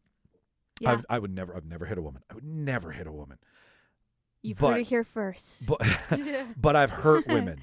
And Right. I've been an asshole, and I'm sure a few of them probably listen to the show and hope that it bombs, and that's fine. Yeah. And I'm okay with that. But watching it replay on screen and watching that guy emotionally abuse her, and then for her to have to say, I don't consider this abuse. These are talking about things that as a dude I've never experienced. Yeah. But then I'm like, oh, I've yelled at a woman loud enough that it could definitely be considered emotional abuse, and she's sitting upstairs right now. And it makes me feel like a piece of shit. Yeah. But it's good for me because it teaches me a different perspective. And you gain empathy. I gain empathy, and I see it through her eyes, sitting in a bus shelter, not wanting to admit that she's in a jam because that's what every dude is, the knight in shining armor, right? And she's like trying to tough it out, and I'm like, oh, this is that side of the equation, that I'm the knight in shining armor, right? That's my perspective as a dude. Yeah. But now we're seeing it from her, and I'm like, fuck, this is hard. Are you watching it, Ciera? Yeah. Have you seen it? No, I haven't. I've just only seen a couple episodes, but it's really, really good. Yeah, that's one of the shows that everyone was talking about. It's Netflix for the past flexing few their months. chops. Yeah. They're giving a shit about some other stuff that's not in their algorithm, and like it's not big budget. It's pretty cheap, but it's good. Like the acting is where the story's being told. Yeah. Yeah. I don't know why I thought of this, but Kate Winslet in... We talked about this. You said to watch it when we did the first podcast. Oh, Mare of Easttown. Mare of Easttown. And Right? I watched it, and you were right. It was so good. And we No nonsense cop. Yeah, and we talked about how she doesn't she gained weight for the role. She doesn't shy away from who this person is in the story. She absolves the character. She totally absolves the character, and yeah, that was a cool show. I'm glad you recommended it, and just remembered how cool it was. Oh, good. I'm so glad because I have to fight Shauna to be like, just give it 2 episodes, please. Oh, really? And then she's in, right? Like, Yeah, but she doesn't trust me. But thanks for trusting me. It makes me feel like I got some fucking clout in this house. I don't know why I remembered it, but because it's a great fucking you know what it is? It goes to what we're talking about. It's her as a cop and leading an investigation, like normally a man. Normally in charge, normally the cop, right? So it's her perspective, and she's a tough, no nonsense, don't fuck around cop, and it's not showing you that they're doing a show about that. It just is. Right. Yes. And you like her, and you're like, oh, you're going through a divorce, and you're experiencing that through your character. Like, there's just so many things that are happening to her that I can only assume you guys might be able to emulate with, because we always get the male perspective, right? Right. So now we're getting something that you can chew on. Yeah. I agree. I thirdly agree. Also, agree times I have 2 more women. Go and quickly Go. name them out. Olivia Colman and Oh, yes. Helena Bonham Carter. Beast. Oh. Beast. Oh, you like the classic theater train London I bitches. I do. Oh my god. I like the theatrics. But we can't forget about Reese Witherspoon. Good old I America's could sweetheart. forget about her. Just I'm kidding. I do like her. She's done a lot for different genres. Like she plays in and out Yeah. of a lot of different things, right? Like you've seen her in the thriller, you've seen her in the romantic comedy. I loved her in the Housewives. Legally Blonde. Yeah. Everybody loves her in Legally Blonde because Yeah. Of course. she takes the ditzy blonde and she turns the trope on its head. Yeah, it was so good. Yeah. It's the first time that it's like the Mean Girls before Mean Girls. Yeah. Right? Yeah. Here's something that this is the role that we're all used to seeing, but now it's the lead and now it's Yeah, exactly. she's changing her mind on what the idiot ditzy blonde is. Yeah. And bend and snap. I mean, I still bend and snap. Oh yeah, I and bend and snapped this morning. making a bikini poolside video to get into law school. I wish that was a thing. I wish you could do that. Yeah, We'd be in right now. yeah. Like I'll be a lawyer tomorrow.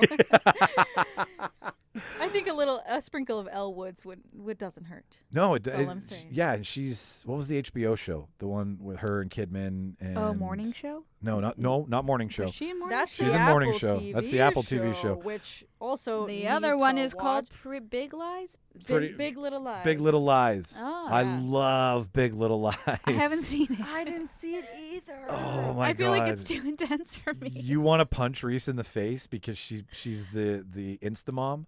She's Oh, like a perfect yeah. mom, perfect life. yeah, I can see Everything's that. on the surface. Adam Scott's in it too. He plays Oh. her husband. Oh, he's also in that new Ben Stiller TV show. Oh, the one with your brain the switches. head. Yeah, Severance. Yeah. Yeah. Have you seen that? It just came out like this week. Oh, it did? Yeah, it's like Okay. it's this weekend, I think. Really? What is You this show? separate your work life and day life in your brain. You don't know what you do for a living when you're at home, and you don't know about what you could be doing at home when you're at work. What? Yeah. Your brain has been cut off. And Ben Stiller like wrote it or Yeah. something crazy. Wrote and directed. Such a cool idea. Yeah. Yeah, and Adam Scott's the lead in it. Yeah. Lenny Kravitz, Zoe Kravitz's daughter. Yeah. She's in Big Little Lies. And then what's his face's ex recently, the football player who was like, I'm vaccinated. The hell's his name? Football player. Yeah. Okay, you're talking to the Sorry, well, none of us in the bad reference. What the fuck's her name? She was in. She's married to the football player? She was engaged, and she recently broke up with him. Ugh. And Big Little Lies cast. Big Little Lies cast. Nicole Kidman. Is it hey the Siri, same? search Big Little Lies cast. I wish I knew. Shailene Woodley. Shailene Woodley is also in Big Little Lies as well. But it's a crazy over the top drama about well, essentially it revolves around Nicole Kidman being beaten by her husband and how something crazy occurs, and it's very over the top, but it's just fun to watch in the sense that it's the tropes that you could write into these women, but they actually play into their character as something that you enjoy watching. Like the shy mousy and the over the top, like they're all there, but they're well worked into the show. Right. They're written for the character, and instead of it being a bit or something that, like, Nicole Kidman's issues are taken seriously as part of her character, and you're like, oh, okay, that's why, as opposed to just it being, yeah, whatever. I'm redundant now at this point. Long story short, Big Little Lies, another show. But before I let you go, there's one more. What is it like writing for women right now? And because you guys have done the Netflix pitch before, we talked about that. Yes. And just like, what's the experience like? Because I mean, I'm not. It's Baroness von Sketch is brilliant. Oh yes. Yeah. And what you guys do, I consider you in the same playing field. You don't have a show. That's the only difference. Yeah. Right. So, but playing in that world right now and trying to write for the female experience and stuff, like how's that going? What's that like? What's that experience like? Do you want to go first? Want me to go first? You got something? Well. Yeah, I feel like I'll go first. Did you see the blank look in my face? Yeah, I did. I felt the like steam come off of you, and it was like the steam like whispered in my ear, help. Yeah. So I'll talk first. I'll go first. Yeah. I feel like, I agree with you that we're definitely in the same playing field. We just don't have a show. Yeah. So sometimes I get really frustrated because I feel like if I could just walk in to a room full of people and pitch what we are, like, you know, like I feel like it's so, from a marketing standpoint, it's so marketable, because I feel like specifically after even with like Schitt's Creek and the whole you know, awards that they got, and like it was Canadian and the writers are Canadian, and I always think about this. I'm like, I can't name a female comedic duo. No. I could name Amy Poehler, Tina Fey, you know, Kristen Wiig and her writing partner, like, you know, or Seth Rogen and Evan. Like I can name those, but in my head I'm like, I don't know of two female Canadian comedians, and I've never seen them on screen, and I've never seen it. And as a Canadian, even with like Canadian comedy, you know, I feel like it always kind of plays second, and I'm like, no, like, you know, like I feel like I love Letterkenny, but I'm like, I feel like there's more to Canadian comedy than making like Canadian comedic jokes. Yeah. And I feel like, you know, sometimes we get compared to like what's their name, Bob and Doug, those like Canadian catch, and I love them. And like That's a compliment and to so, be in the same Dave Thomas, Rick Moranis world. and like I love that. That's the vibe that we give off. So I'm like, you know, if it was marketable, Hey Ciera, hey Ollie. it was marketable for them. Like you know, so I'm just like, sometimes I feel like we're like a weird, like, I know it's gonna sound very like conceited, but I don't care. I feel like we're like a weird Humble brag.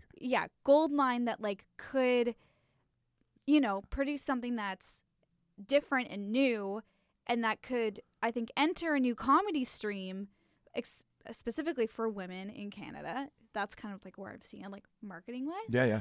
So sometimes I get really, like I just haven't seen enough of our story being told. So for me, I tend to go like back and forth with the writing, because sometimes I'm like, okay, like what would be pitchable? Like what do, you know, people want to see? So part of me is like, do we just go full sketch and do that route, or do we do, you know, like write our story like, you know, Judd Apatow does with a lot of comedians, like with Kamal Nanjiani, he wrote the story of like how he met his wife, and like do the more like sad, you know, because like Sarah and I've been through some stuff, and like, you know, we've been friends for a really long time, and I feel like there's a good story there.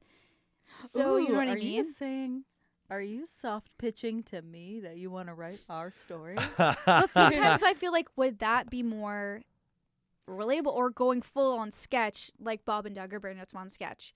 Do you know what I mean? Yeah, it's like, well, it's reminding me. I just rewatched Tick Tick Boom, so you know that's like all. I'm just seeing the world through the eyes of Tick Tick Boom, but it's like write what you know, and is like is the best way to pitch what we do, to like fully just start with our story. And yeah, it is complex. I'm like, hello world, so you've never really like seen something, I guess, like us. We're bits of this and bits of that, and like, just give us $500,000 and trust me, just give us money and we'll do something. Yeah, no, I have no doubt you would. Like, thanks. It's we talk. I like you guys. You're a lot of fun to watch, and I don't get it. Like I don't like it's, and specifically now with such a heavy involvement of Netflix in Canada, like with the CRTC and the agreement of like 30% of what you do up here has to be Canadian made, Canadian funded. Yeah. Like it's a prime time for stuff like that to, and it 500 grand's cheap. Like it's a lot of money for us, right? But 500 grand's cheap. Yeah. Right? That's they'll lose that on the market. Yeah. On like Friday afternoon. Not Workaholics. No, Always Sunny in Philadelphia was filmed on their phones.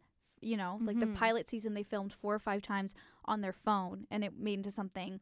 So I'm like, you know, Workaholics too is something that we've always like looked at and been like, that's the kind of, you know, it was like that. show. Is that the route that we go, or do we go, you know, keep pitching to Netflix, right? Like that's like, these are like the questions I have, and like, you know, we have our own lives and like we're trying to pay rent at the same time. So it's like, you know, as a writer, that's sometimes I feel like I'm debating between Real life and fake life. Yeah, and like, and exactly like, because, you know, you can be like obsessive and write your scripts and stuff. And, you know, during COVID, it was a little bit easier for us to go full into that. And I think like, you know, I think we just have to pick an idea and go for it. But I have a lot of ideas. So I feel like, you know. Oh, I get it. Yeah. Like I have a aneurysm when no offense to people who've had strokes, but like when I try to come up with an idea, like I'm doing this all from scratch. So everything that markets us with making stuff. So when I see like I love sketch. Like sketch is king in this house. I would rather watch a sketch comedy show. And like Two Girls, that's the Key and Peele, right? Yeah, that's exactly. That's the two different opinions with a backbone and a history with each other that you can write in and out of what you're doing. Like it like what's his name? The guy, he just got a second season on Netflix. I'm something. Oh, I think you should leave. Yeah, I think you should leave. Yeah. Like that. Tim Robinson. Yeah, That's Tim like Robinson. one of my favorite shows. But like your flavor of it, right? Yeah, And your yeah. idea of it, and like with Baroness von Sketch, like the my favorite one is, what's the one? Shauna The says- wine one? Not the wine one. It's the one where she's speaking French, and she's like grinding on the guy because Oh, at the club or whatever? she just The keeps dance one? She just the is it the dance one where she Yeah. keeps saying the same Yeah. French sentence Yeah, over and over again, Yeah. and it just becomes like during sex, and like it's just her like it's her buzzword to get Yeah, going. Yeah, that shit's brilliant. Yeah. But they write from the female perspective so that dudes catch it. That's my Yes. like I'm like okay, all right, yeah, that's me. Oh, that's embarrassing, right? Like, and Yeah. that's what I love about it. Yeah. And like that I think is how you get us dudes, right? Yeah. Like we're in on the joke even if we are the punchline, right? Because I mean, even in the world of comedy, like it's male saturated, right? Yes. Yeah. So it's like, you know, do we want to do that, or are sketches, you know, or like, does it matter, or is it okay if only girls like it or women? You know what I mean? So it's like, Well, it's totally okay. yeah. It so, just- but it depends. But like, from if I was pitching it, let's Oh, say, yeah, right? Like, like would Netflix like care, or would that be a really big, you know? Because if 80% of their audience are women who watch Netflix, I don't know if they could figure that out, but they probably could. Then, you know. Well, they need something like Netflix needs something to the opposite of like, well, I mean, it was gold and I'm glad they did it, but like the opposite of Call Me Daddy, right? Like there is that Yes. conversation. And like Yes. does that kind of comedy and that kind of like as Yeah. like I mean, there's the Logan Todds, right? Yeah. Call Me Daddy is kind of like the like Wait, jackass Call- of female comedy. I feel Call like. her daddy. Oh yeah, Call Her Daddy. Is it Call Her Daddy? Yeah, Yeah, okay. that's yeah. the okay. That's what we're talking about. The Yeah, podcast. the podcast. Yeah. That's the thing is because I don't know. Like when I've And thought a lot about, of women do not like her. and I've thought about like women podcasts and like the funny women out there, and some women do go down that really vulgar, like I'm gonna lean into the fact that I'm a woman talking about sex, and that is a whole thing, but that's never been our thing. So I'm like, Yeah. where's our, like, we're not that. And so and it's interesting when I'm thinking about like branding and stuff, because Yeah. that is like the most well-known female podcast. I'm like, we're not anywhere near that. We don't talk. No, we don't talk about that. We don't talk about the taboo topics that people love to hear women talk about, and so it's Like, it's good to have those shows, but even Totally. she's been. I'm screaming at the radio when I'm listening to you guys in the car. I'm like, oh, I know what they're talking about. Like Yeah, like yeah. when you guys have a minute and you're in a hole like we get and you're Yeah, yeah. riffing with it. I'm like, oh, I know how to end this, but it's way more entertaining to just listen. Like the Call Me Her, Who, Them, Daddy, whoever the hell it is that's doing that show. Yeah. Like now it's great because Uncut Gems, right? Like yeah, that's that shit's funny. Thank but you. she's been like, her and her best friend who started it, they're not friends anymore, and like that whole thing with Barstool like really, kind of effed things up in my opinion. because they were under the Barstool yeah, flag, but then whatever with Just some Dickhead came out. And yeah. And and the girl that runs it you know, she's great, but she also gets accused of, you know, saying sexist things all the time. So it's like kind of like she doesn't care. Like, obviously, you know, you can tell she doesn't care. But to me, like, I don't listen to every episode. Sure. Yeah. You know what I mean? I don't listen But to I every like that episode it of exists. Rogan. But Yeah. there are episodes where I'm like, I can put up with you as a douche for the information that I'm looking to get. Like, there's a trade-off, right? And soon there might be, you know, someone else that comes along that's better than Rogan. And Sure. then as soon as that happens, he's out. Yeah. You know what I mean? So it's like everything is always like swinging. Like, it's like, you know, so I feel like right now we're big into, you know, women in film, and like, you know, we have those like, let's check all of our boxes stuff. And then Yeah. I think it's going to swing into, it's just a movie, and it can be a movie, and the leads happen to be women, and it's a movie. Yes. That's where I am at. That's where I've always been, is like right in the middle, where I'm like, oh, great, this is awesome, cool. But like, let's calm down here. We're doing it. Yeah, Doing it's more important than talking about it. exactly. And talking about that you're doing it demeans it, Yeah, because it's performative, like Ciera said before. It's Yeah. not. It's not. what you're genuine. doing is showing me that you're doing it. Yeah, So what like do we you'll need make a to lot talk more about? money if you do it authentically. Yeah. People. I wonder, this might be a stretch. This might just be a weird observation.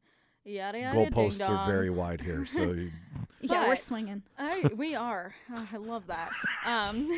dropping keys in the fishbowl. Freedom to swing around. So I wonder if it is because, like, the internet, you know, we realize that there's this platform where anyone can say anything. Right. And you can, like, pick up a moment in time and post it and comment on it. Right. That everything got, like, really, you know, political, and, like, instantly once the release of something's out, there's gonna be already reviews online more than ever. People can comment. So I wonder if everyone wanted to make sure all their boxes were checked, and then hopefully, you know, because it'll trend. yeah. Oh, I understand. Because there's instant evidence of how your projects are doing. So people There's are trying instant feedback. to yeah.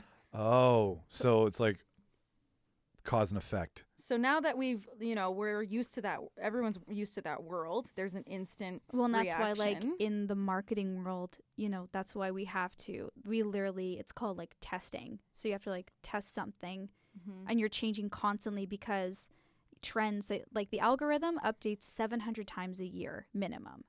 So if you want to keep up with that algorithm and you, like, want to be on top and stuff, God damn. like, you have to constantly. So, yeah, so I feel like it's very easy to get feedback right away. Yeah. Like you were saying. And so I wonder if, like, And adjust accordingly. But also, do you want to please everyone? Like, is that the point? I think TikTok, this is really, out of left field. I think TikTok is, like, proving to everyone that you don't have to check a certain box or something, but the most authentic stuff is Yeah. now the most, Yeah. the most It's what's keeping enjoyed. you is Yeah. the hook. And then you're one guy I watch just makes paintings. Yeah. So much, in fact, that I went out and bought the Sha bowl that he uses. Aw. And I want to make, it's the spray paint paintings that we've seen, like Yeah. at the Forks, right? The guy making the paintings, he's like, here's a step-by-step tutorial. So I went Yeah. out and bought all that shit. That's authentic, right? Yeah. Like, that's and cool. you're a part of the story, right? Yeah. Like TikTok, you can, like, do duets, and, like, you can share people's comments and stuff. And I know for a fact that the songs that go viral on there, they like make a comment and I'll sing a song. The people who make those comments are their marketing team. They make accounts, they comment, oh, do this idea. The song's already made, but now it's because people feel like they're a part of the story. Yeah. You know, so, like, even though it Yeah. is authentic, like, it's still curated, and, like, marketing Curated, people are, yeah. like, still on it. So, like, don't be fooled. The internet's still fake. But that whole narrative of people wanting to be a part of something and a part of the story is, I think, becoming a larger trend than it was before. Oh, you're helping make the sausage, right? Yeah. And everybody wants to feel important in a world where you can share your fucking opinion. I mean, Yeah. Freedom Convoy 2022 is prime example of Right. what happens when everybody gets to share their fucking opinion, This is Loudly. true. right? You turn Yeah. Ottawa into a parking lot, but that's a different podcast. Yeah. Yeah, so it depends. Like, if we want to make our sketch show something that will please everyone, or do we want to do a thing like Call Her Daddy where we don't care and it's just what we find funny, you know?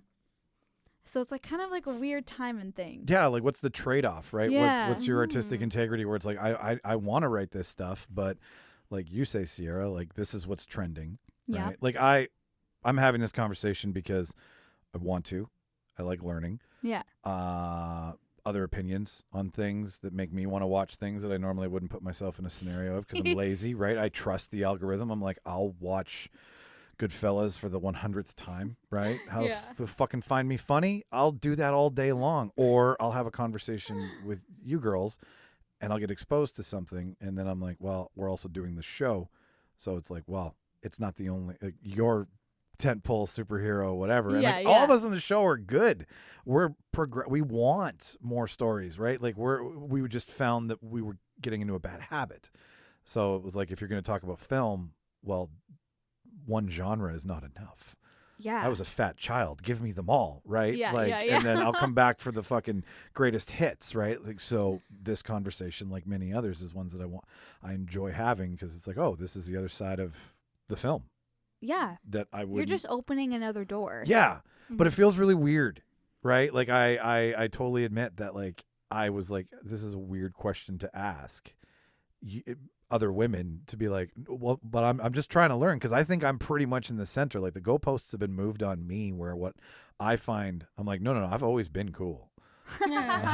Like you guys, I may have not watched it, but I've never been like, fuck the female Ghostbusters. Yeah, you're not like, tweeting them being like, no, yeah. I'm like, Melissa But you're like acknowledging that you also haven't put yourself in the position to voluntarily watch those stuff on your own. Yeah, If totally. That makes sense. Yeah, even I think I discovered in this conversation, like even myself, I'm like, whoa, there is big gaps of women in film in my own knowing about women in film. Like, Sure.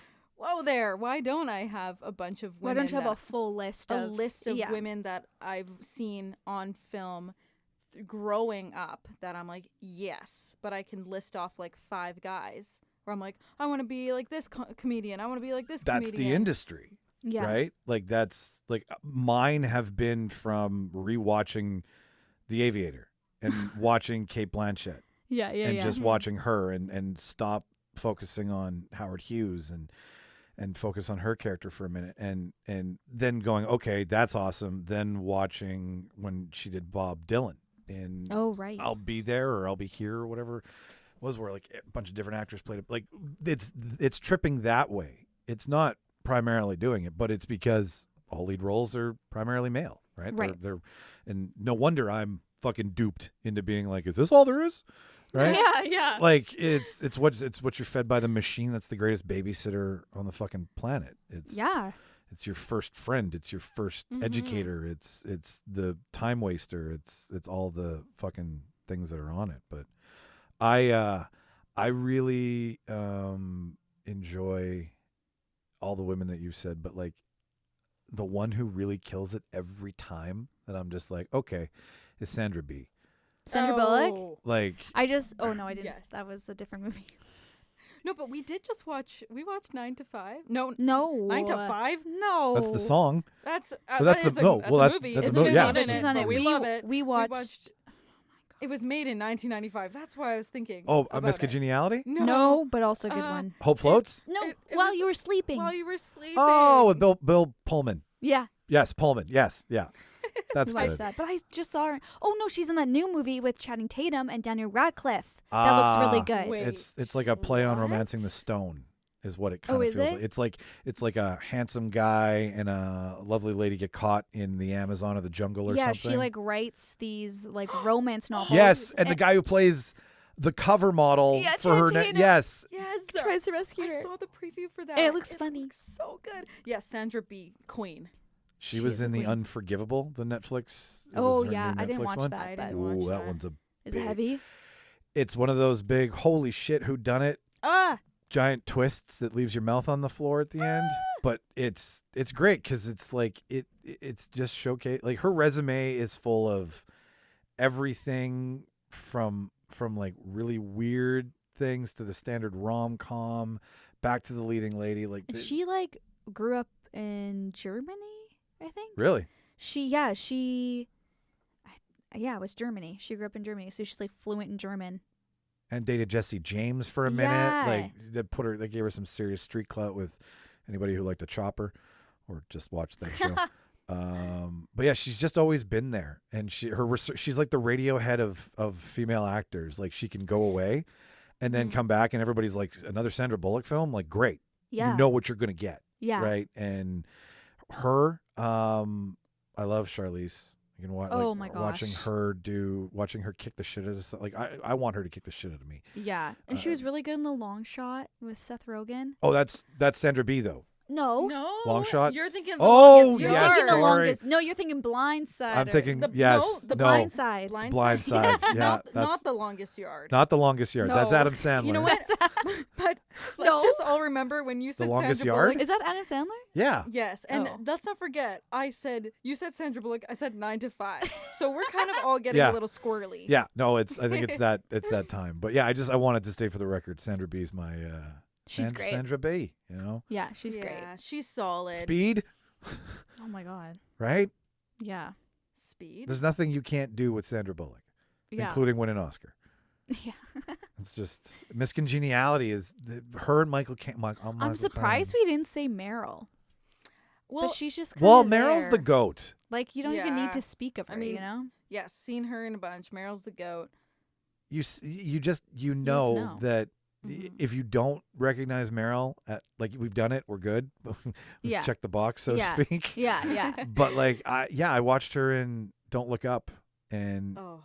I'm at the point where you just know, like, it's not fun anymore for me. Right. I'm like, I know she's gonna kill it, Yeah. so let's watch everyone act with her, Yeah. as opposed to just watch. Like, cause did you guys see Don't Look Up yet? Yeah. Yes. Okay, so she did 26 takes, or I someone saw got. that. Did you hear about it? Wait. Different phone call what? at the end at the top of the scene. She did a different phone call. She improvised it. So like when she's on the phone and they're all in the Oval Office and Mhm. she's saying something dumb, she does like some ungodly number of like, plastic surgery, it's not for everybody. Like And she then- improvised Yeah. to the top of the scene. Every single take she Oh, improvised. wow. And then cut into her actual line. So she would take the call as long as the call would be to her. And then as soon as she hung up the call, that's when her actual written line would kick in. So like that could be a 3-minute scene. That could be a 30-second, like whatever she was doing on the phone, Yeah. that stopped. And then the scene went in. That must have been a fun day on set. I would have loved to been a fly on the wall. Also, Jonah Hill said that he modeled his character in that movie after the Fire Festival. If He's- the Fire Festival was a character. Yeah, that's who Seriously? he'd be. Yeah.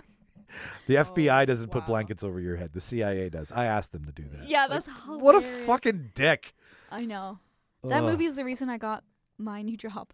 It's because I saw that movie. Yeah. Really? Yeah, I saw that movie and then I Climate activism. Here I come. Yeah. Sure. Yeah, so now I'm environmental marketing. Yeah. I remember worked. it shook you. Yeah, and it did. then I watched it. This is the context that I watched it in. Christmas Eve. Christmas Day. Oh, Christmas Day. Well, First day having COVID. On Christmas, locked in my house. yeah, you need to experience this again. You wanted to watch. That is the movie I chose. I Uh-huh. thought nothing can get worse. I have COVID-19. I'm alone, and it's Christmas with my boyfriend, but we are alone together. And it's Christmas. Let's watch You're Don't Look alone. Up. Let's watch Don't Look Up. Let's go. What more can you throw at me today?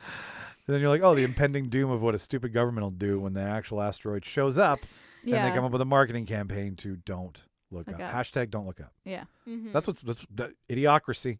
We're already Yeah. in it. Oh, it's Or- insane. Anyways, we can rabbit hole. We're good. I would love to keep. Do you have longer. enough? Yeah, I think so. Yeah. Did we talk long enough? Yeah, no, you talked a perfect amount of time. But what about my improvised harmony song? Do you know what? On the way home in the car, whatever you girls come up with, send it to me in an audio, and I'll put it at the end, and we'll close. That's hilarious. We should do So that. the Okay, way done. home. Okay, yeah. well, you asked for it. I know. I want it. I want it. And Okay. trademark, whatever. If someone What wants genre of music do you want? to, bartender's choice, Okay. whatever you want. Okay. Okay. I'll give you insist. Ladies and gentlemen, we all know who the star of the show has been this week. It's Ciera and Ollie from the CC and Ollie podcast. So listen to the shit out of them. and send them thank yous for doing this because this was super cool of them to sit here and let me. I've taken up way more of your time. I'm sorry about that. We don't have lives. I Okay. didn't look at a clock once, nor did I think about There's a the time. reason there isn't one in here, and it's to make it feel like Las Vegas Casino. You don't even know you've been here, and then you're Yes. gone, and you're like, why am I Like, high on how did I oxygen? lose so much money? Yeah, no. Well, we'll talk about the investment opportunity after. Okay. All right, there's a paperwork portion, but so yeah, listen to the shit out of them. This was just because we had to. No, not because we had to. I've been wanting to have you back on for a while, but I'm gonna. And in person. Yes, right. Yeah, So this much more was fun to be super here. cool. So much more fun. Yeah, this is a great. Yeah, we've had fun.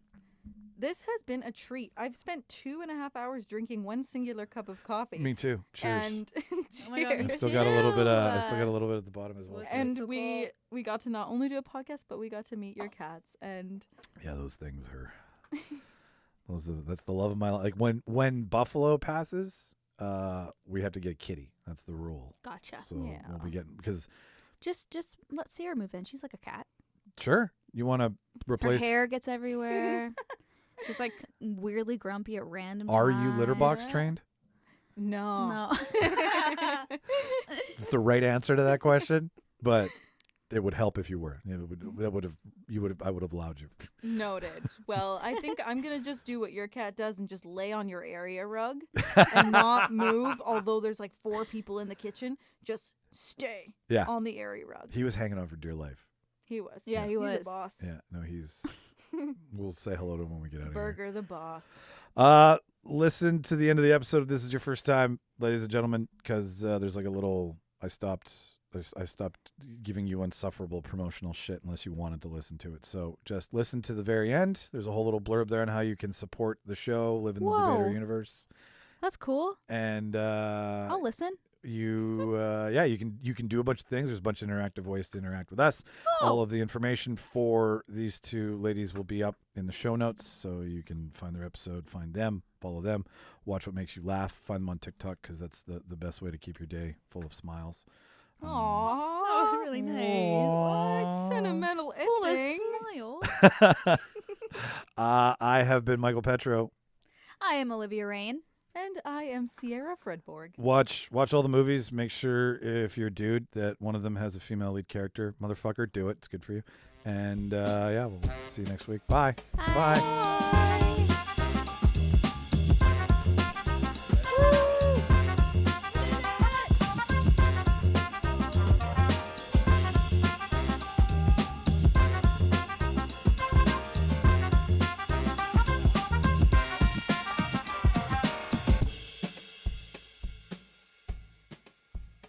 Farewell and adieu to you fair Spanish ladies. And just like that, ladies and gentlemen, another Reel Debaters production is in the can. Thank you so much for pressing play.